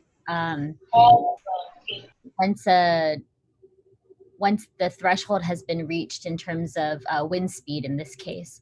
And so that's one of the things that I think will be very important for the task force to discuss. We did focus in this bill a little bit more on Tumon Bay, because this funding is a little bit easier for us to determine. You know, it's a potentially a certain amount surcharge to protect in Tumon Bay because it's our largest economic asset. But including other preserves would totally be possible. Again, this is one of the things that will be important for the task force to discuss, to kind of create those parameters and figure out what the best way going forward would be. And I don't know if Dr. Shelton had anything to add.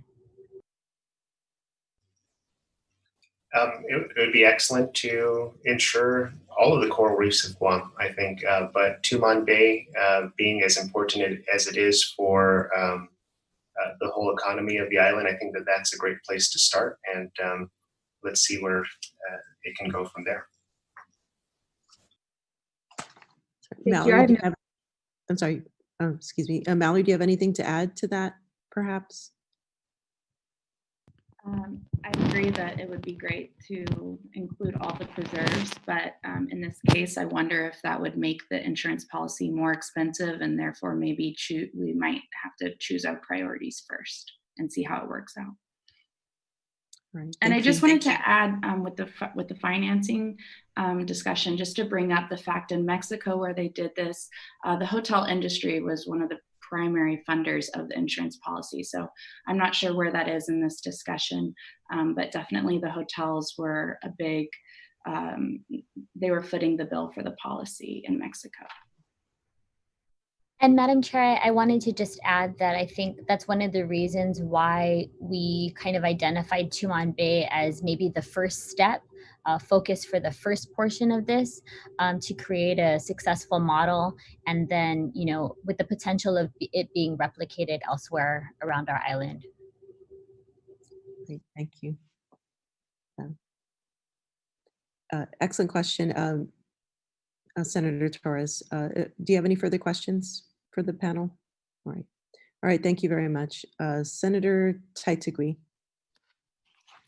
Thank you, Situsmasi, Madam Chair, for the opportunity, and thank you everybody for being here, Mallory and Paul for being here. You know, I'm a real supporter of task force. I think that the public hearing is not enough time to, you know, really go through all the things that need to be done, and bringing in the experts in to discuss it. So I've introduced several, you know, task force legislation, and but finding it sometimes hard to get them to implement this. Like, for instance, I had the hospital task force to build a new hospital task force, and it had yet to be convened. So something as important as this is the environment. I'm also a big fan and supporter of keeping our environment safe and doing any kind of mitigation needed for an environment. So, Madam Chair, have we received any kind of testimony from the Lieutenant Governor's office? Because it's obvious that he would be the one to implement this. Has he submitted any? Not at this time. We can definitely reach out to him for that. Greatly appreciate it. You know, to get his commitment, you know, is very important so that we can put this task force together. I do share the same concerns about how large the task force is and meeting quorum. That might be an issue, but I'm sure we can look at some of those areas in the legislation just to make it stronger and to ensure that it follows through. The other one is the funding source, you know, to put this together. Like the hospital, I was able to reach out to GITA for funding on the task force, because it's going to cost some money, especially if you're looking at a feasibility study. You know, it's going to need some money. So hopefully this task force can also not only reach out to nonprofit organizations, but also to GITA as well, and incorporate. I know it's a 5-year study for SIDS, but they might have some funding there to move this forward. This insurance is almost similar to like climate change. Austin, I know that you're a real advocate of climate change, and I think you're heading it at the University of Guam with regard to that. So what's the similarity between, you know, this kind of insurance versus, you know, what they have in climate change insurance? Because, and it only, deals with natural disasters, nothing with regards to a ship hitting a reef and damaging the reef or anything like that. This is strictly on natural disasters. Is that similar to the climate change insurance? Hi, Senator. Thanks for the question. This is, again, not my area of expertise in insurance. The science of climate change and coral reefs, I do know some about that, but I would defer to the other possible task force members on how insurance would work out for these different environmental areas. Thank you. Yeah, absolutely. So I'm sure this is going to be good read, especially to see what the task force has to say. And I'm sure the task force included the University of Guam on here. Is that correct, Madam Chair? Yes, Executive Director of the University of Guam Sea Grant Program. I guess that will be on it. So, well, other than that, I have nothing else, only that I definitely support task force and appreciate Paul for your question too as well. That was a good question you asked about the funding, and this task force is going to tell us and at least pave a plan to move this forward. Thank you, Madam Chair, for the opportunity. Thank you, Senator Taitigui. So I would like to offer the closing remarks to the sponsor of the bill.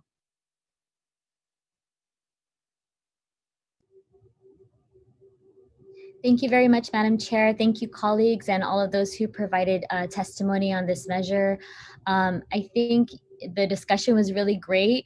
I learned something that I think is worth repeating, what Dr. Shelton was mentioning, that Guam, we can boast the most diverse coral reef in the United States. And again, that's just something that is worth protecting, and it's worth protecting for ourselves, for our visitors, and for future generations to come. I think the discussion about Tumon Bay as our area of interest, it will be something really interesting to hear, hopefully what the task force is able to come up with. And I just wanted to, I think Senator Taitigui had asked about the Lieutenant Governor's thoughts on this measure, and he is named and hopefully will be the chairperson of this task force going forward. So he's one of the first people that we met with when we were discussing this. We want to be very, very thorough with all the work that we do. So I'm proud to say that the Lieutenant Governor has been on board with this measure from the start. We anticipate him providing written testimony on this measure. And in addition, he has committed to assisting us in providing funding for this. So we're going to try to figure out, again, this has been a priority of mine, a priority of all the co-sponsors, of many members of our legislature. I know we're all in support of kind of thinking ahead and looking at what our most valuable resources are and protecting those. And that's really the emphasis and the mission of this bill. So again, I just really want to thank you all for your testimony today. Just with regard to setting the parameters, we discussed choosing wind speed. And I know that other kind of parameters were brought up with regard to climate change. We chose wind speed because ocean temperatures are very difficult to monitor and prove, but wind speed is very clear. We're able to monitor and measure that in different points of the island and get very clear reads based on the exact time and date when certain wind speeds were achieved based on typhoons and other natural disasters. So that's one of the reasons why we selected that. And again, I want to thank the Lieutenant Governor for his support of this measure and for all the co-sponsors. And thank you, Madam Chair, for hearing this bill. Sidus Masi. Right. Thank you, Senator Lee. You're not leaving yet because we're going to hear testimony for the next bill. But for those that are here to testify on behalf of 372 alone, feel free to leave the virtual hearing at this meeting. So the testimony for Bill 372-35 COR is now fulfilled. At the time, it's 10:54. So now moving on to receiving testimony for Bill number 373-35 COR, sponsored by Senator Regina Bisco-Lee, co-sponsored by Sabina Flores Perez, Amanda L. Shelton, Mary Camacho Torres, Joe San Agustin, Kelly Marsh Titano, PhD, Clinton E. Ragel, Speaker Tina Rosemary Barnes, Senator Pito Terlahi, and William M. Castro. It's an act to amend Section 54B003 of Chapter 54B, Title 10, Guam Code Annotated, relative to banning the sale or distribution of disposable carry-out bags made of plastic by retail and wholesale establishments on Guam. I would like to offer the floor to the sponsor at this time to provide opening statements regarding this bill. Thank you very much, Madam Chair, for not only co-sponsoring this measure, but for advancing environmental protection bills throughout this term. I'd also like to begin by voicing my appreciation to the bipartisan group of colleagues who've already committed to supporting Bill 373-35 COR, namely Speaker Tina Rose Muñoz Barnes, our Legislative Secretary, Senator Amanda Shelton, Senators Mary Camacho Torres, Joe San Agustin, Kelly Marsh Taitino, Clint Rigel, Jose Pito Terlahi, and Will Castro. And I want to thank also all the stakeholders who have been on with us for several hours this morning. Thanks for hanging in there. This measure really ups the ante on the upcoming law that I authored last term, and that was the Choose to Reuse Mga Maadza I Plastic Act of 2018. This statute represents what could be accomplished 2 years ago, but we can and we will do better in 2020. Bill 373 improves the impending ban on certain disposable carry-out bags by eliminating exemptions for reusable or biodegradable plastic bags. And I guess I'll say biodegradable. This upgrade is needed for two very important reasons. First, because it's better for the environment. As many subject matter experts have said, the term biodegradable plastic is a bit of a misnomer in the way that clean coal is. Yes, these bags will degrade quicker than ones that aren't labeled as such, but that just means that these bags turn into micro and nanoplastics sooner rather than later. As an island community that relies on the health of its ocean life, we must do all that we can to minimize the creation of these dangerous additions to our aquatic food chain. Second, simplifying the ban to encompass all plastic carry-out bags will help the Guam Environmental Protection Agency enforce this law. Currently, GIPA has a valid concern that any fines that are assessed and then disputed under the current statute will result in costly chemical analysis that they can't afford. For instance, if a resident reported, let's say, a mom and pop store for illegally distributing plastic bags, the agency would be required to prove that the bag is not biodegradable. Because no local company has the capacity to do this kind of testing, the work would need to be done by an off-island lab, resulting in delays and additional financial costs to administer and enforce the ban as is. So I want to take this time so we can be clear on a few important points. To begin, the original law that was enacted in 2018, which set an effective date of January 1st, 2021, will still happen if this measure doesn't move forward.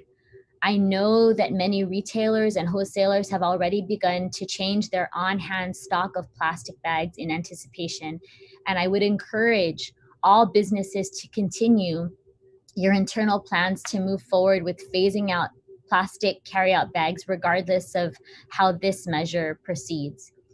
In addition, this measure leaves in place the carefully considered exemptions for needed or some unavoided plastic bags, like the ones that we use to keep meat sealed, or wrap flowers and newspapers, bags for bulk goods like produce. Plastic trash bags are also exempt from this ban. This 2.0 upgrade recognizes that these exemptions are needed by our business community and residents alike, and therefore it leaves that list unchanged.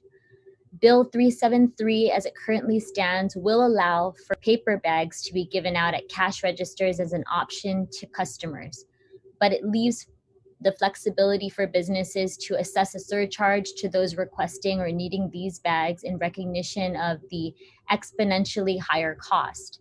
And it also gives the retailers the option to hold, quote, zero bag outreach and educational efforts. That being said, I do want to acknowledge that some proponents of this bill are requesting that the Guam legislature go one step further and extend the ban to paper bags as well. I acknowledge that the manufacturing of these goods are not sustainable, and I'm certainly open to considering an amendment to this bill as introduced. I'm also open to working with stakeholders to find the right way forward, and I'm super grateful to our community supporters, our community members who've really supported the original measure and helped us to educate our community and put together outreach and education events to include the University of Guam Center for Island Sustainability, Island Sustainability Community Advisory Board, the Bureau of Statistics and Plans, the UOG Green Army, Micronesia Climate Change Alliance, Micronesia Conservation Coalition, Taladza Micronesia, Payless Supermarkets, and 7 Day Supermarkets. I'm really motivated to take this good idea and make it great.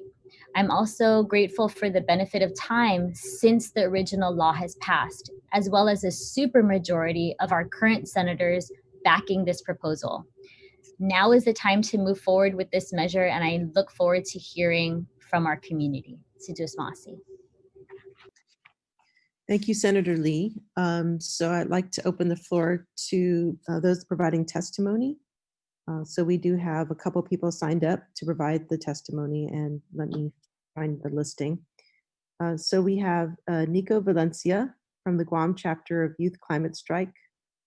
So if you can unmute yourself prior to providing testimony, and if you can identify yourself too as well. Am I able to be heard proper? Yes, very clear. Okay, thank you. Half a day, Senators. My name is Nico Valencia, and on behalf of the Guam Youth Climate Strike, I'm here to offer our testimony in support of Bill 373-35. Decreasing our dependence on plastic bags allows our communities to evolve from a mindset that is based on compulsory single use towards one that is environmentally mindful. Through this opportunity, our community will be able to practice more sustainable living. As that is so, we continue to hope and advocate for sustainability to be pushed forward and encourage our government to continue to protect and improve our environment. Thank you for your time. All right, thank you so much, Nico. Next on the list is Kyle Tahilig, UOG student. Hafa day, and thank you so much, Senator Sabina Perez. My name is Kyle Dehilig, and 2 years ago, I received an email from Senator Lee. I was in high school at the time, and I stayed up all night trying to write my story and express my opinion on now Public Law 34-110. It was the first time I received an email and interacted with someone in government, and I wanted to make sure that I was ready for testimony the following day. I attribute Senator Lee and the original bill as my kickstart into government and local politics, and my continued advocacy for a better future. It was through looking into her eyes that I knew that someone in government actually cared.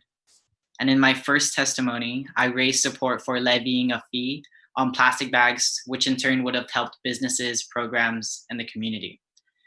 But then the fee was scrapped, and the intent of a full-on plastic bag ban was in place. It is a personal struggle within me to understand if a full-on ban is the most realistic and appropriate answer to solve our plastic addiction. And I predict a very relentless repercussion if the government and businesses do not take serious steps in ensuring that our people are aware and prepared for the transition. And I hope that the government will support businesses, especially our mom and pop stores, by working towards decreasing existing stockpile already so that come 2021, containers of bags are not stuffed in our landfills. I look forward to more legislation that will transition Guam into a more sustainable future. And this gives me hope that we're fighting for a future worth living in. And thank you. All right, thank you so much, Mr. Dehilig. The next person on the list is Dr. Austin Shelton. Hi, Senator. May I please, if you don't mind, defer to my board chair, Ms. Jackie Marathi, to speak first, and then I could go after. Yes, thank you. Yes, so I would like to recognize Ms. Marathi. Thank you, Austin, and buenas and half day for greetings to Chair Sabina Perez and honorable senators. I'm Jackie Ariola Maratti, and I appear before you today in my capacity as chair of the Island Sustainability Community Advisory Board for the UOG Center for Island Sustainability. Our board adopted Resolution 2020-1, which states that the Island Sustainability Community Advisory Board expresses its support for Bill number 373-35 COR, but also calls for the passage of an amended version to also ban paper bags. The board, which consists of leaders from business, academia, the armed forces, religious segments, advances a sustainable and greener Guam. This bill, with the recommended amendment, will do just that. Honorable senators, we are long past time on acting to do what's right with regard not only to plastics, but also paper bags and also styrofoam. In 2017, our neighboring islands began in their efforts to ban plastic bags. Earlier this year, the FSM banned plastic bags and styrofoam. We should all know the science on the plastic bags, paper bags, and more. Our next step is educating our community on the risks of single-use convenience items, as well as how we each can take individual responsibility. I have said in so many testimonies on previous bills, your purpose is to reduce risk and to protect our people, our environment, and our community. We humbly ask for your support for Bill 373 with the amendment as proposed by our advisory board. Thank you, Tunstituas Maasi. All right, thank you, Ms. Maratti. So I would like to offer the floor to Dr. Austin Shelton. Thank you, Senator Perez, for the opportunity. We only have so many holes that we can dig in the ground before we run out of space, and our coral reef ecosystems can only handle so many attacks before we lose them forever. So to achieve a sustainable future for our island, our land, and our sea must be protected. The plastic bag ban, or the Choose to Reuse Act, is an important component in achieving a sustainable future. And the Center for Island Sustainability, and as you heard from Ms. Maratti, the Island Sustainability Community Advisory Board, supports the legislation, and we commend the authors of Bill 373-35 for removing loopholes of different types of plastic that would still be harmful to our environment. But there's still one more loophole that we ask be addressed through this amendment, and that is to remove the exemption for paper bags. So there are four main reasons for this. It's because paper bags emit more air pollution than manufacturing of plastic bags. They take 4 times more energy to produce. They do not degrade faster than plastic in landfills necessarily.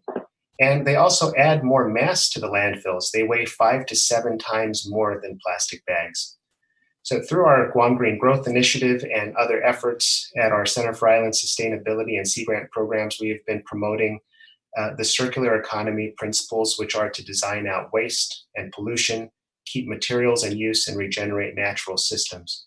So we have no interest in our island spending millions and millions of dollars every year to fill up those limited holes with trash and run out of space.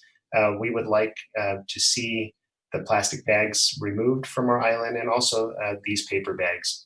And we will stand ready to continue our educational efforts to support this law if it is passed into law, just like we did a couple of years ago with the passage of the first bill. Thank you very much. This is Maasi, Dr. Shelton. The next person who's scheduled to testify is Paul Tobiason.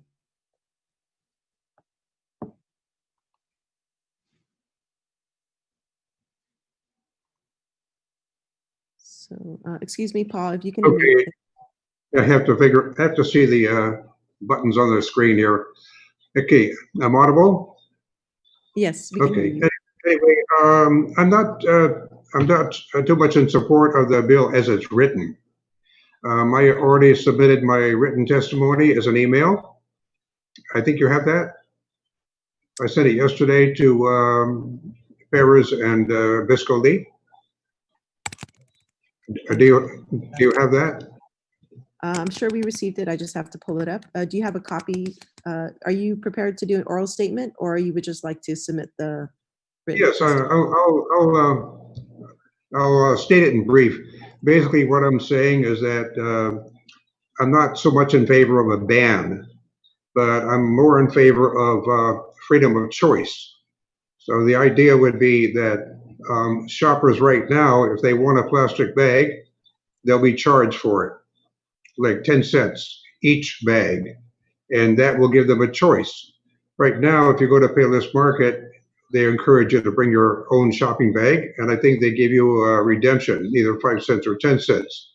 So that's a good start, but it doesn't really have much of an effect on most shoppers because I see that most of them still take the plastic bag. But once they're hit with an economic fee to pay for that bag, I think they're going to really take an alternative. They'll maybe accept a paper bag, or they'll bring their own bag. But in my my submission, I was saying that this 10-cent fee could also go toward the recycling fund or the zero waste fund. And that could be become very useful. It would build up the fund even more. But present store, they already have in their inventory, they've got quite a lot of these plastic bags. So they have to go through that and eliminate that. That's their cost. So that was my offering. That's my ideas on this. All right. Thank you so much, Mr. Tobiason. We do have other people that wanted to testify. Ms. Chelsea Luo. I'm not sure if I'm pronouncing your last name correctly. Good morning, Senators. Thank you for allowing me to testify today. My name is Chelsea Luo, and I'm a student at St. John's School. So I would just like to say that I strongly support this bill, and I believe it will make a difference on our island. This bill would take a necessary step toward reducing the use of plastic bags, which would prevent them from ending up in our oceans or on the roads. And I always see plastic bags all over my neighborhood in Tamuning, just drifting around. Sometimes they get caught in like bushes or trees.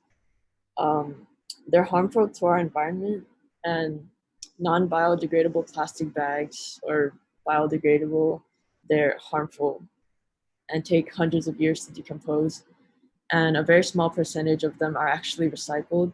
And as you said, it costs money. Most of them end up on our beaches or in our oceans, and they harm our marine life. A 2019 study in California showed that a plastic bag ban lowered the total plastic usage. 70% less plastic was used overall. So I think that this ban will motivate people to start bringing in their reusable bags and supporting local businesses that manufacture them. If we use a reusable bag instead, imagine how much plastic and paper we could save. 74 other countries have already implemented this ban. So I say let's follow in their footsteps and keep our community clean. Thank you. Thank you, Chelsea. I appreciate that. Finally, the person who wants to testify is Sojung An. Half a day and good morning. My name is Sojung An, and I'm a rising senior from Harvest Christian Academy and also an intern at the Public Policy Institute under Speaker Tina Munoz-Barnes. I'd like to start off by saying thank you for allowing me to testify in support of Bill 373-35, which bans the sale or distribution of plastic disposable carryout bags. As the daughter of local store owners, I could tell you that the amount of plastic bags constantly being distributed is overwhelmingly abundant. And as a result, these plastic bags are used every day to be simply thrown away after its initial use. If we multiply that by the number of retail and wholesale stores on Guam, there are over thousands of plastic bags continuously being used every day. Now, where does all of that go? They eventually end up in our landfills, but they also end up polluting our environment, such as our oceans, beaches, streets, jungles, etc., while also harming our wildlife on Guam, and this is a result from plastic bags alone. With the enactment of Bill 373-35, I definitely believe it will help reduce the amount of plastic that is constantly in use, along with reducing the pollution in our island and our ocean. Even though this bill is as simple as replacing plastic bags to paper bags, it will definitely have a huge influence on our island as it will affect many businesses on Guam, from our local village stores to even large companies like Kmart and Ross. This will also help people resort to using reusable bags and even support environmentally friendly businesses as a result, since it will also serve as a constant reminder to our community to strive to choose eco-friendly alternatives to help our beautiful island of Guam. Although it does seem like we will create the same amount of waste or even more as we did with plastic bags, paper bags are a better alternative as of now. With this bill, it is a small start to let our island go towards the direction of sustainability to eventually getting rid of all single-use items. Even though people will reason that these single-use items are convenient in a sense, minor conveniences will never amount to the possibility of improving our environment and our island. Thank you, Madam Chair, and thank you, Senators, for your time. Thank you so much, Sojung. So yes, I want to thank the sponsor for this bill. I think it's really important, as we're looking at markets closing on receiving any kind of plastic recycling, I think it's, important that we really kind of consider, or at least limit the amount of plastic that we are importing into our island. And I think this is one important step to doing that, because as you know, it takes hundreds of years for plastics to break down, and a lot of that may become microplastics, which end up in our food chain, which I think is damaging to our wildlife and ecosystem. So I think that some things that were brought up in regards to even banning paper, I think that an argument definitely is made that it could be also environmentally damaging too as well. And so I think I guess a question that I have is considering the education campaign that would go along with this, what are some of your thoughts, Ms. Marathi, in regards to getting more buy-in and compliance with the business community? Do you have any thoughts regarding that as far as implementation? Thank you, Madam Chair. Definitely. I think, and as we have witnessed here, a lot of young people who are very interested in the issue. Without doubt, education belongs at these levels and even younger. We know that when we have young children and we start teaching them about the importance of taking care of their environment, invariably they go back home and they start observing, and they start asking mom and dad or nana and papa, why are we using this? Or did you know this? Or did you know that? And so I think definitely the education component is definitely needed, but it needs to be a partnership that includes not only the schools, not only families, but also government, as well as business and military and academia and the church. I mean, all of these components, and we're very blessed that we have many of these representatives seated on the board. And so the education has to be attacked from different areas, not just education in a very strict school sense, but also how we are actually living in a less plastic infused way. So definitely a lot of businesses are already producing and providing their own bags. We're also looking at doing things more digitally, so we're not using paper. We're also, I think that particularly the move to digital is really, forcing people to look at the amount of waste that we did pre-COVID and now. So that I think there needs to be, and there is, it can easily be done and led by a group of leaders like ourselves on the board. But it also, I think, ultimately ends up with being personal responsibility. It's good to have the education and the movement forward, but in the end, if everyone takes personal responsibility for their waste, for how they use energy, for how they use other resources, I think that's going to be a really important thing. Personal responsibility is critical. the problem is a huge one and it's very overwhelming. But if we can make it into smaller bits and pieces where individuals can take personal responsibility, all those little decisions, all those little changes in consumerism and how they consume items, I think all of that adds up. But definitely, I mean, I think many businesses are doing that now. Although I think there's been a little bit of a step back because of a lot of the grab and go businesses. I think that will ultimately reverse itself because it's not sustainable. I mean, we have limited resources and we're not able to keep building landfill after landfill after landfill to take care of the waste that we easily could have controlled before. Yeah, absolutely. I definitely support your statement regarding it's everybody's responsibility to really, look out for the environment and, make these conscious choices about what we purchase. So yeah, I think it was kind of interesting during the pandemic when they stopped, picking up recycling.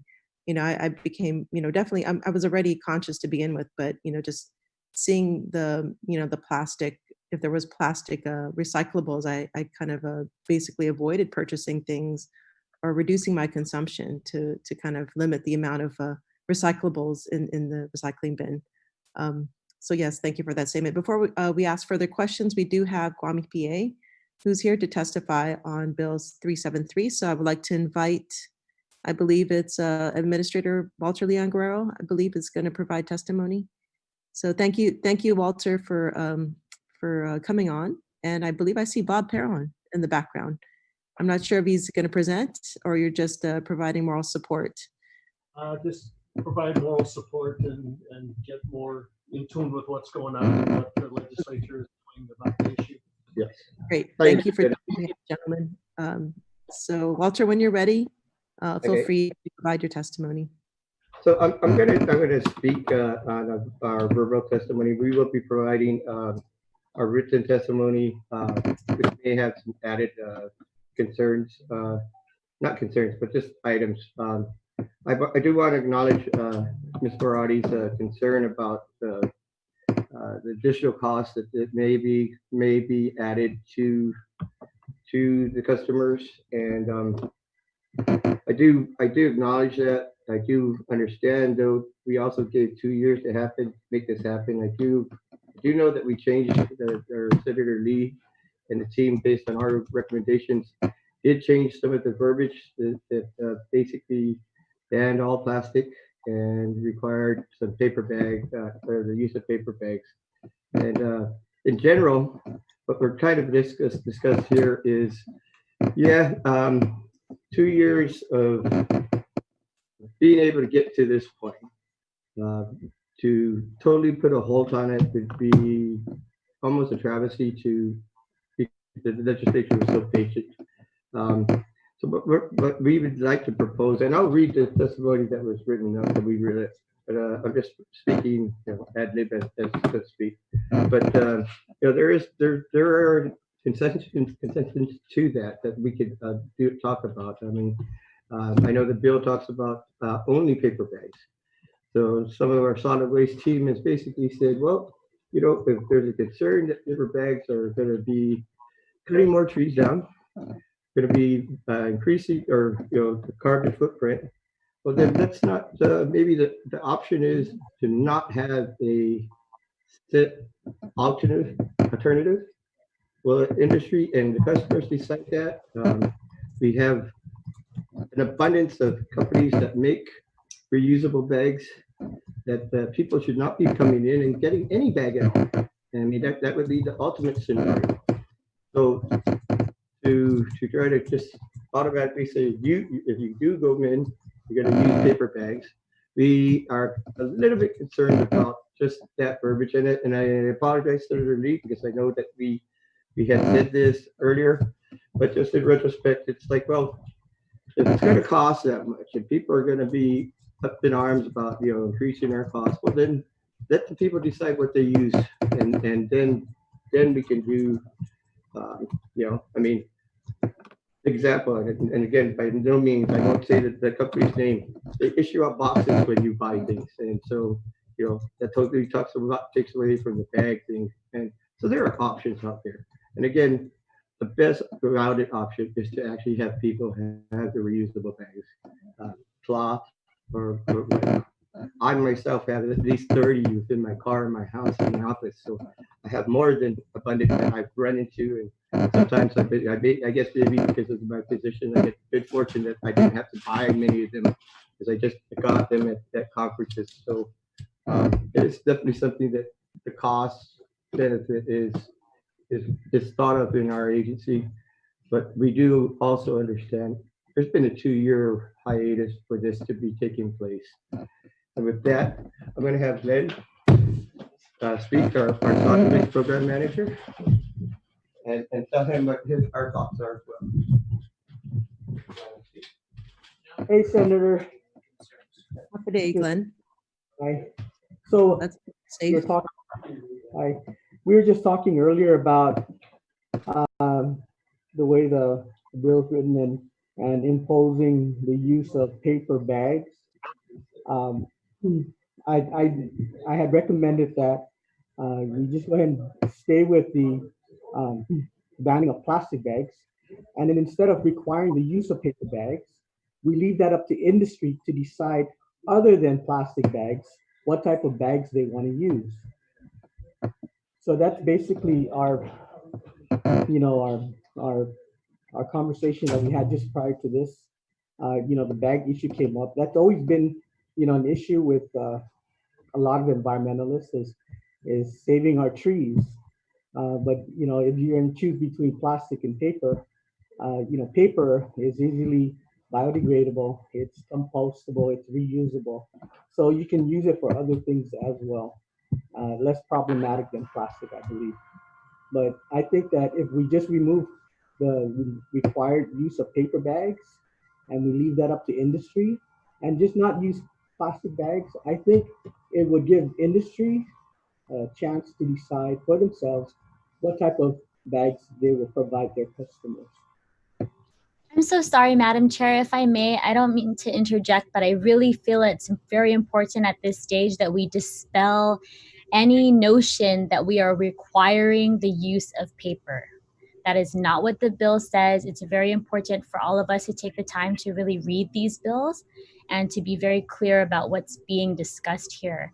We are not encouraging the use of paper. And like I said at the very beginning, we are open to any additional amendments to this bill. But I think it's really important that we just pump the brakes on that whole notion.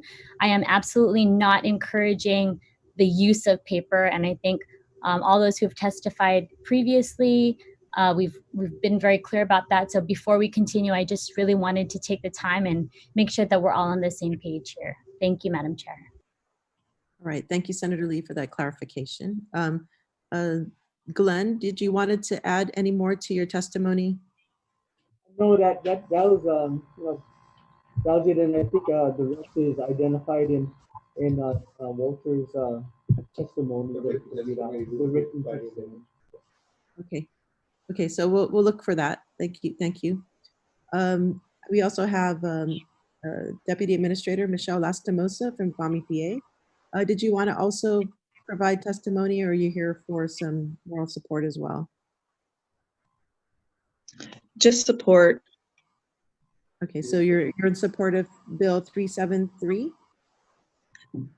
That's correct. Okay, all right. So we're looking forward to GWAM EPA's testimony. Thank you, Michelle.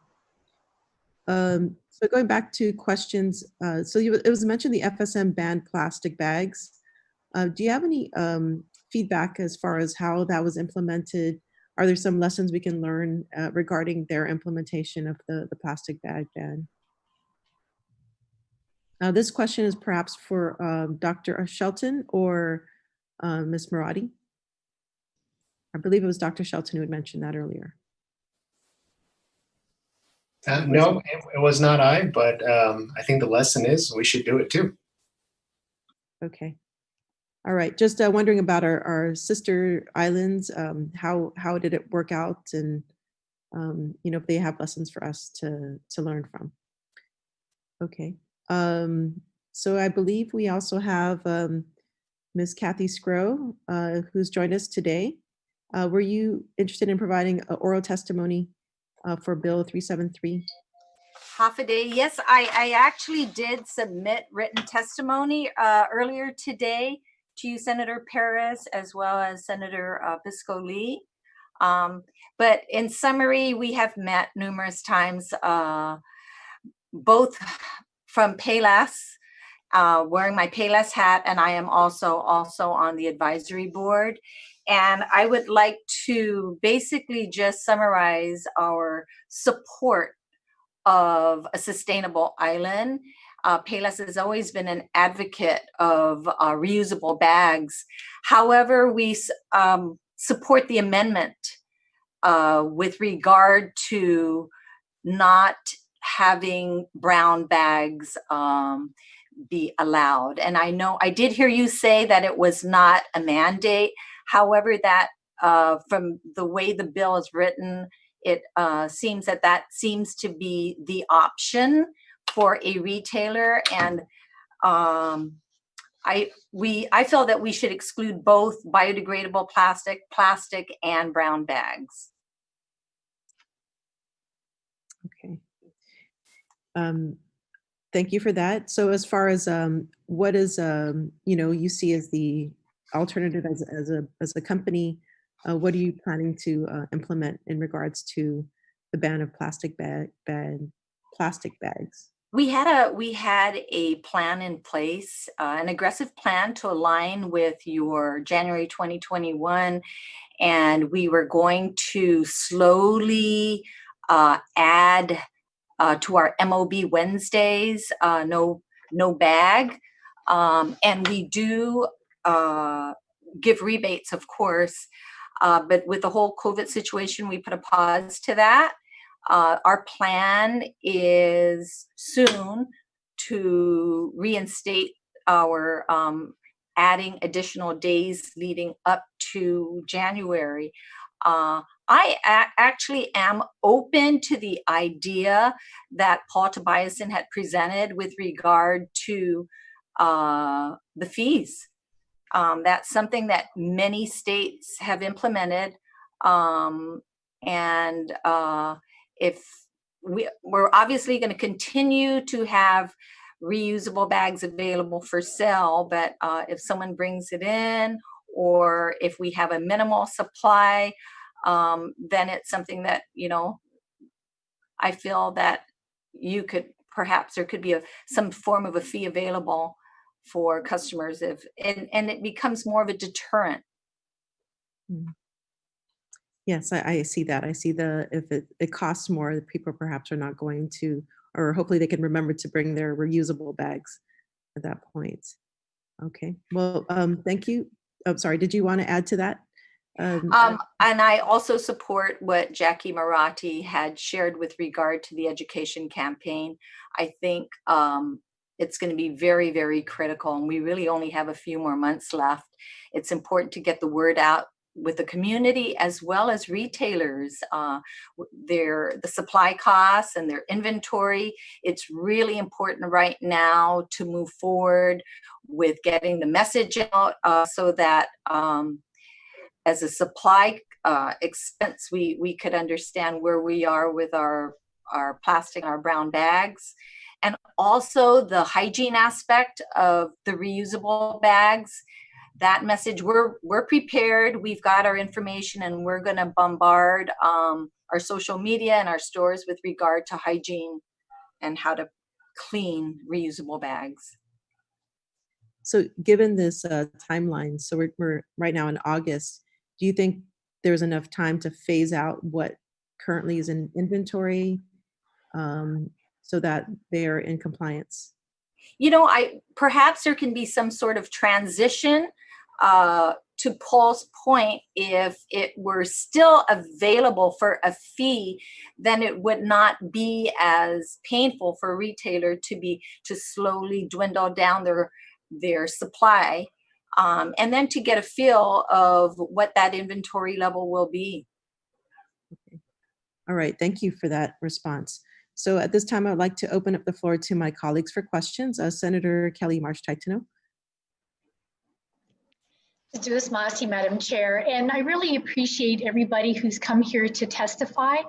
I've heard, well, we've all heard many important considerations for perhaps keeping things, but having a fee, maybe some of the benefits of moving to paper or not moving to paper. It's really just fulfilling exactly what hearings need to do, and that's to hear from a variety of people about a variety of considerations to give us food for thought.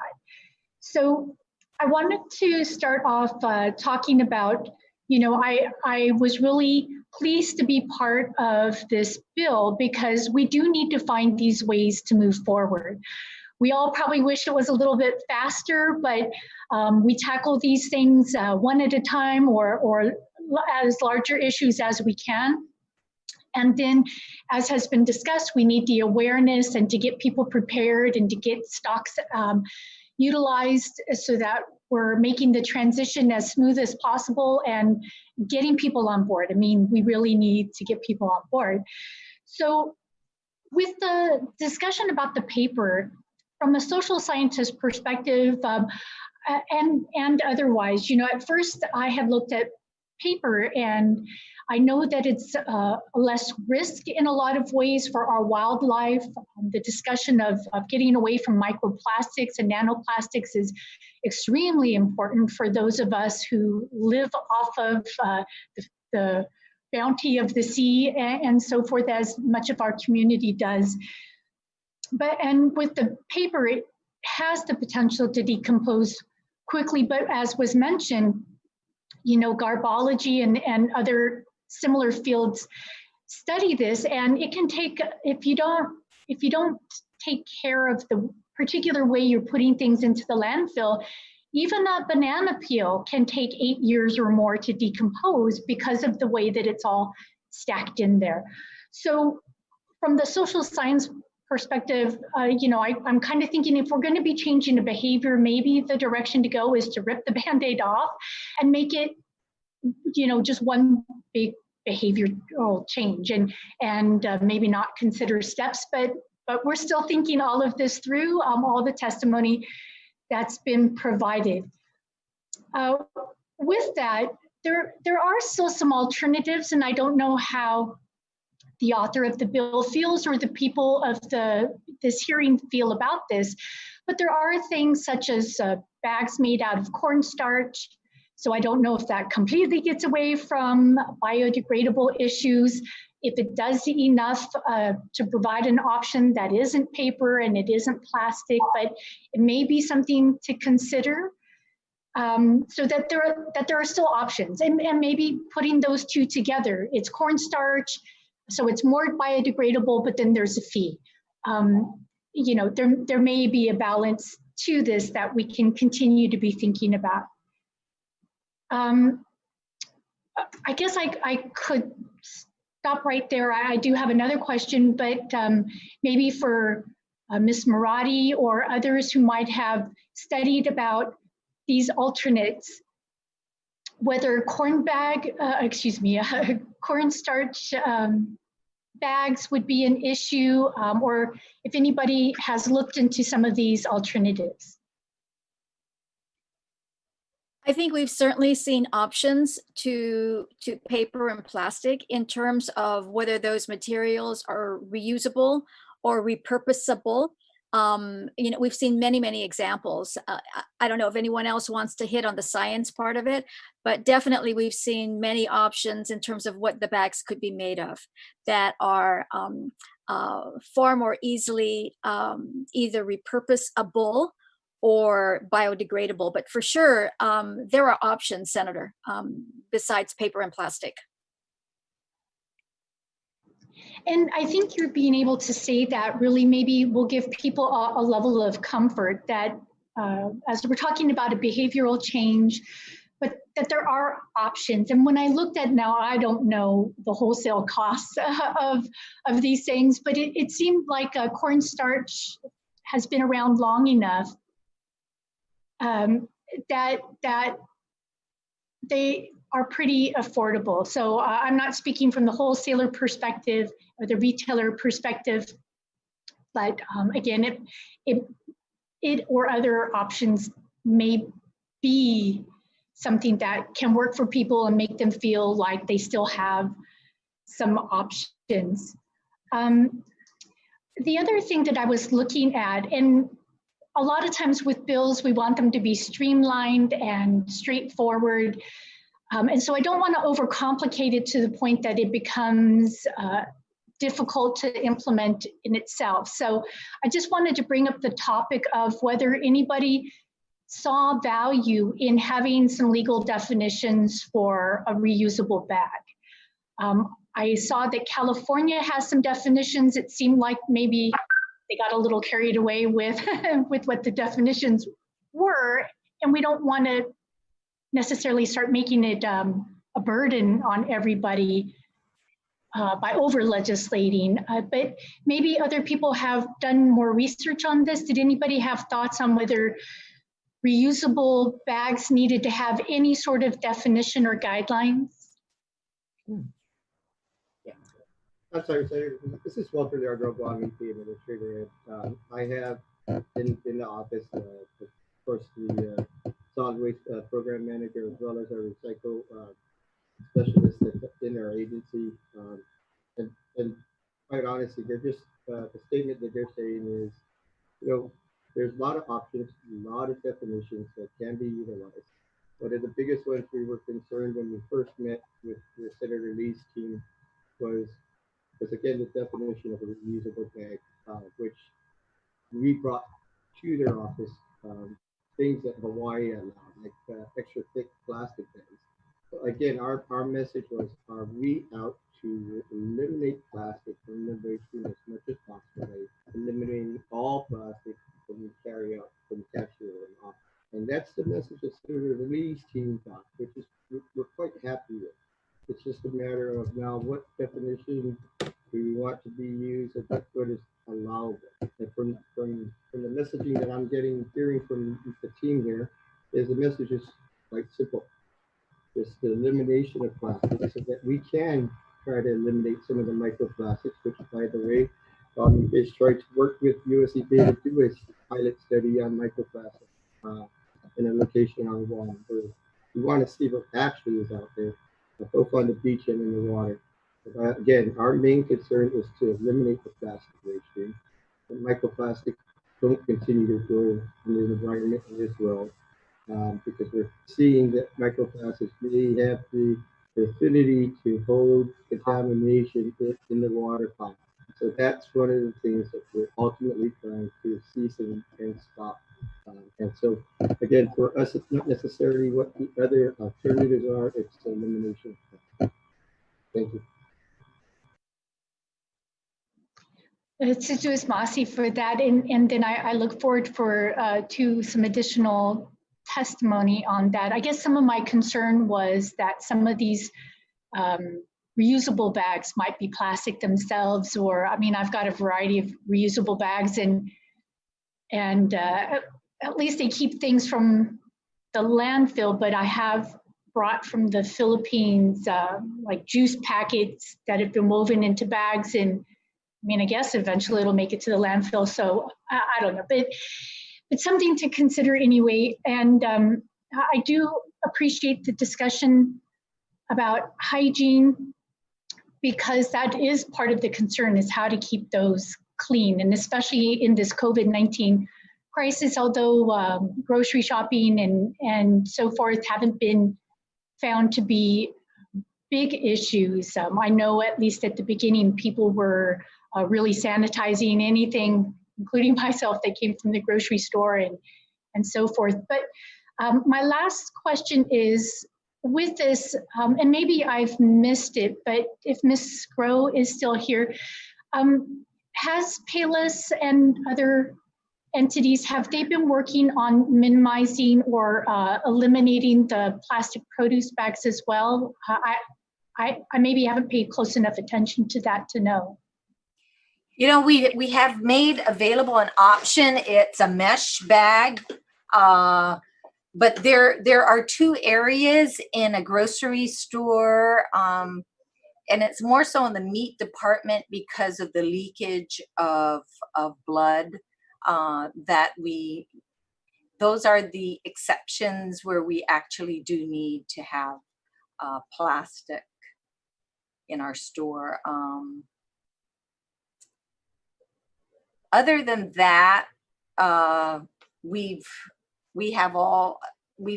made available other options for reusable bags. And I think at the end of the day, our focus should be in minimizing the amount that will end up in the landfill. There's so many varieties of reusable bags out there. And as a consumer, and also from our end as a retailer, we want to ensure that whatever gets put in is clean. So we have our SOP list that we're going to be making available on proper handling of reusable bags. But with regard to the produce and the meat department, those are probably more so in the meat department, an area that unless there's another option out there, we do need to continue to have plastic in that department. If I could ask you, so in the position that you're in, has Payless looked at options like those cornstarch bags? Are you finding that the prices have gone down and there are more affordable options for produce or for meats? You know, to be honest with you, I'm not quite sure exactly about cornstarch. We're basically looking at what is most affordable, because that's actually what people look for. We're coming up with an insulated bag, and so I'm not in a position to speak with regard to cornstarch being that type of bag. Maybe someone else might be. Okay, unless anybody wants to weigh in. I can kind of add to that. I mean, as you know, we have many cotton tote bags, which are washable and such. But I think also the idea of repurposing what we already have is really important, as opposed to continuing to buy items that are being produced and manufactured. Recently, I've been given bags that were made from old banners.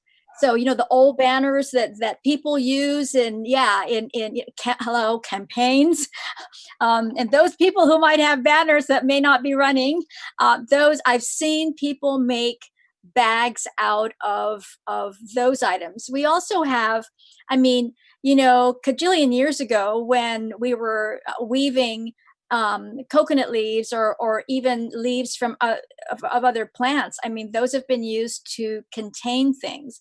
The idea was not to bring produce and keep the bag and then put it in the trash, but it was in some way to either use that container to repurpose it. But the idea really should be, how do we repurpose what we have already? Because I think having to produce more and more and more, that's not reusable, because reusable is really important. It starts getting in the way of what our purpose is. And what's the purpose? Ultimately, going to zero waste and reducing the amount of waste that we produce. I think that's one of the things that COVID has really taught us a lot about in terms of our behavior. We're much more open, I think, to making some change, because our lives have been changed so drastically that here's the pulling the Band-Aid. I mean, March 16th, what Band-Aid was not pulled? So I think this is really an opportunity to continue the change, and to provide options that are healthy options and options that are healthy for the environment. Jesus Malasi, Madam Chair, for letting me ask those on those few topics. I'll let you move on. Thank you, Senator Marsh Taitano. Senator Tello Taitigui. Just Masi, Madam Chair. Greatly, can you hear me? Because can you hear me okay? Okay, good. Yes, I use my earphones now because I could barely hear someone speak. So anyways, I thank you, Jackie, and especially thank you, Kathy, for being here too. Providing some information, because I also appreciate the testimony that you.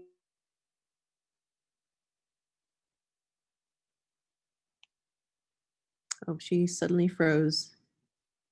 Senator Taitigui? Yeah, we'll let her know that she froze. Senator Mary Torres Camacho, did you want to ask any questions while we're waiting to get Senator Taitigui back? No, thank you. All right, thank you. We'll try to reach out to Senator. Okay, yeah, can you hear me now? Sorry, Senator Taitigui, we lost you for a moment. If you can kind of restart, and perhaps if you can, oh, you just lost her again. Okay, I think she might be trying to get back online. Maybe we'll just give her a minute or two to get back. If not, maybe. Oh, yes. Can I add, and I think this again is Walter. So the other thing that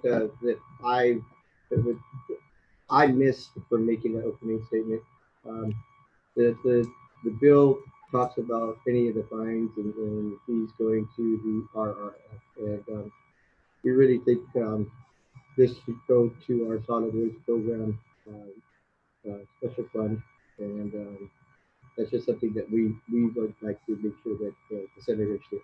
Thank you. Sorry, Walter, did I hear correctly that if this bill were to be amended for some reason to go towards charging, you're saying the money should go to which special fund? So Bob, EPA manages the solid waste fund. Solid waste management. The solid waste management fund, and we can provide the account number to it.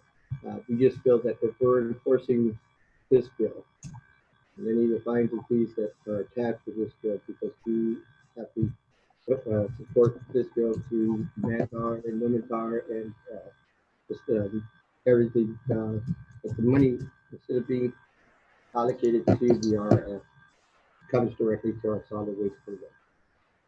That's what we would like to see. You're thinking the recycling revolving fund?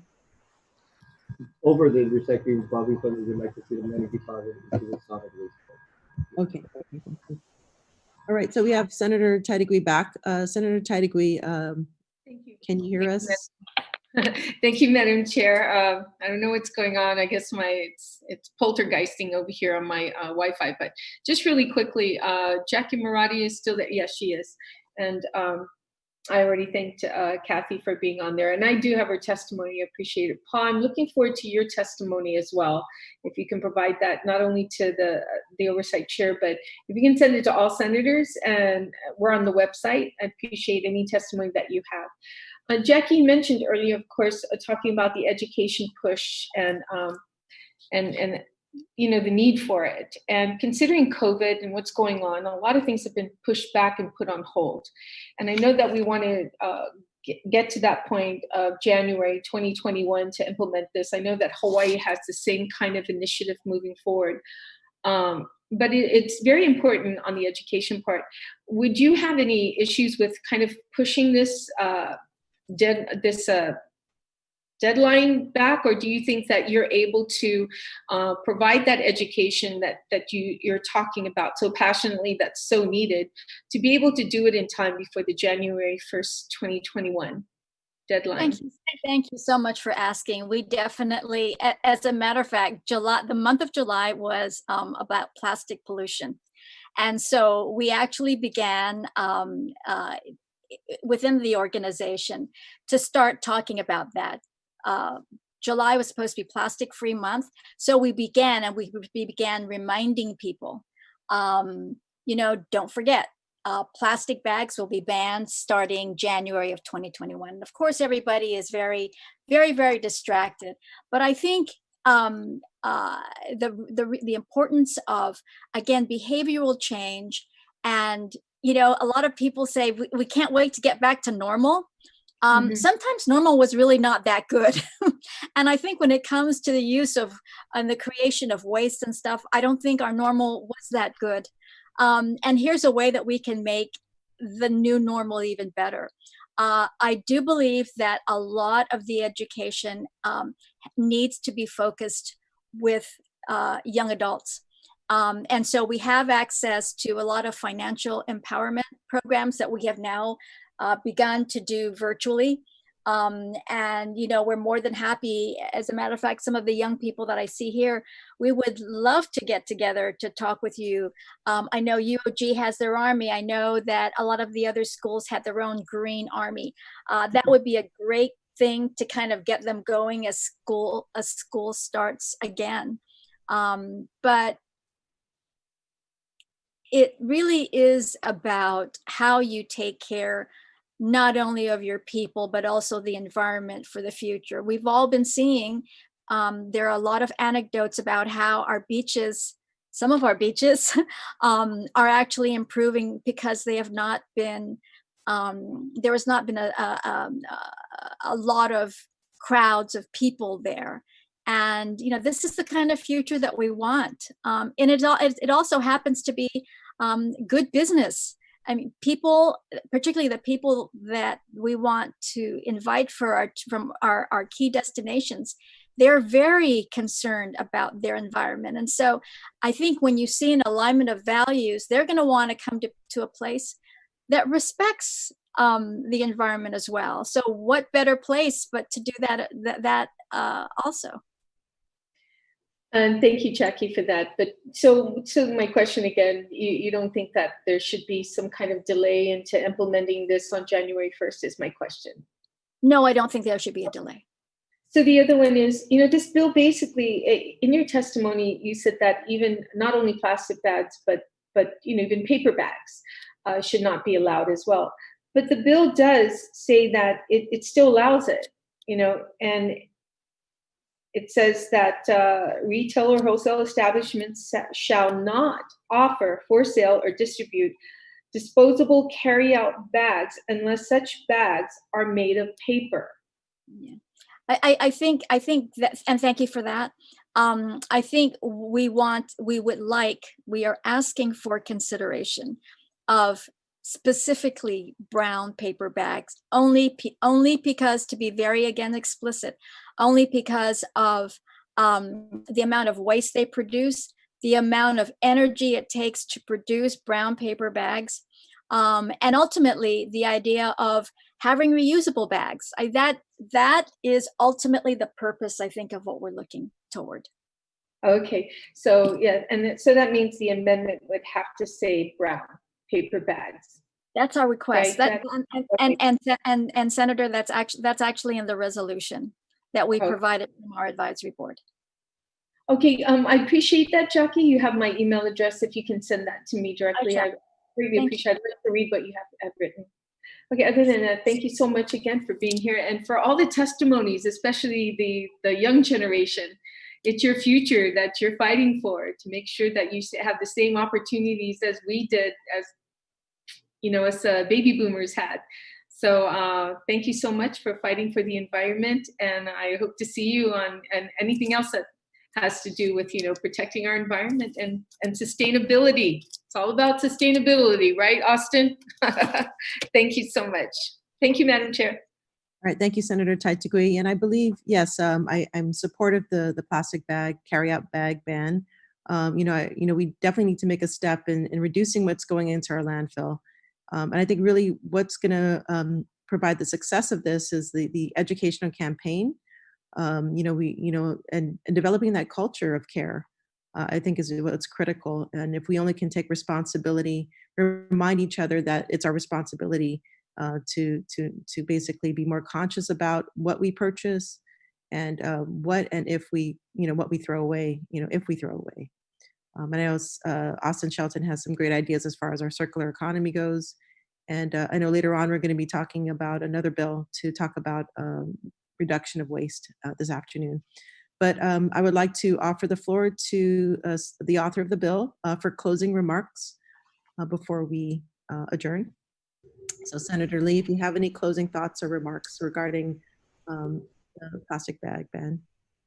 Thank you, Madam Chair. And I just wanted to chime in on something that Ms. Marathi had shared. Yes, absolutely, to repurposing items.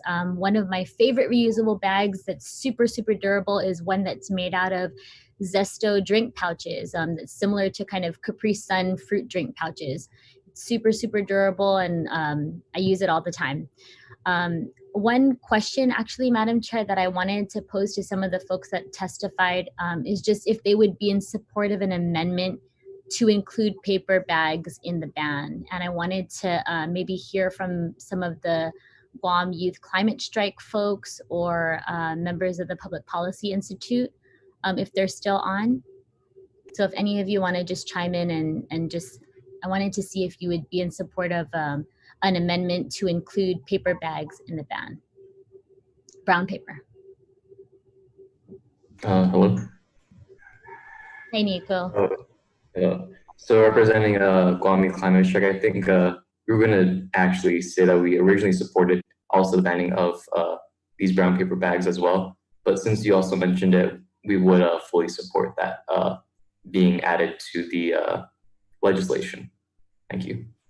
Thank you, Nico. I don't know if Sojung or Chelsea or Kyle are still on, but I'd love to hear from them as well if they're still on. Yes, Senator, I'm still on.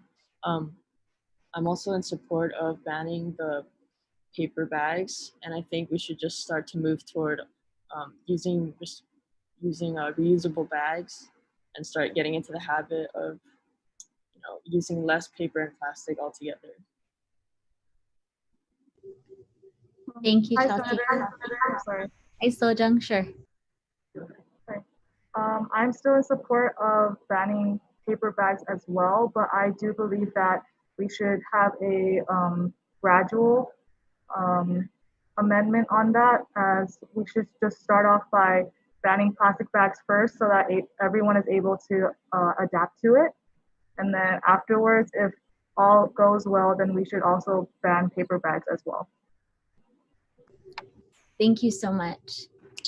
Perhaps we could put a tax on the paper bags if we're not going to include them, if we're not going to ban them in the amendment. Maybe we could just put a tax on the paper. Okay. I'm not sure if Kyle is still on. I am. I could chime in if I'm allowed. Thank you, Yes, Senator Lee. Personally, I don't have enough time for me to collect my thoughts and for me to give like an honest opinion, but based on what I've heard from everyone and trying to tie in what I believe in, it's sort of a struggle, right? It's like I would support a complete all-out ban on everything that is paper bags and plastic bags in an ideal world and in an ideal environment where we have everyone on board and everyone is aware of the situation and how we could make sure that no one is left behind. But my greatest concern is that I feel that there are going to be people who are going to be left behind if the education is not going to be a priority in allowing these businesses to get involved, especially our mom and pop stores and the generations before us, so that if we're not having these conversations with our manamku, if we're not having these conversations with our mom and pop stores, then slowly, piece by piece, the link is detached, and what we're trying to push forward is not really going to be for the benefit of everyone. So there's going to be a lot of anger, there's going to be a lot of blaming, and there's going to be a lot of issues if we don't tackle education. So UOG Green Army, I'm a member of the UOG Green Army, and we have a monthly, at the beginning of every month, starting from like the beginning of this year, we've been addressing the plastic bag ban, and we've been tagging you sometimes, and we would like give a fast fact and let them know that, hey, this coming 2021, there's going to be a ban on plastic bags. And we've been doing our part on the educational platform when it comes to reaching our audience. And I was looking at the statistics earlier.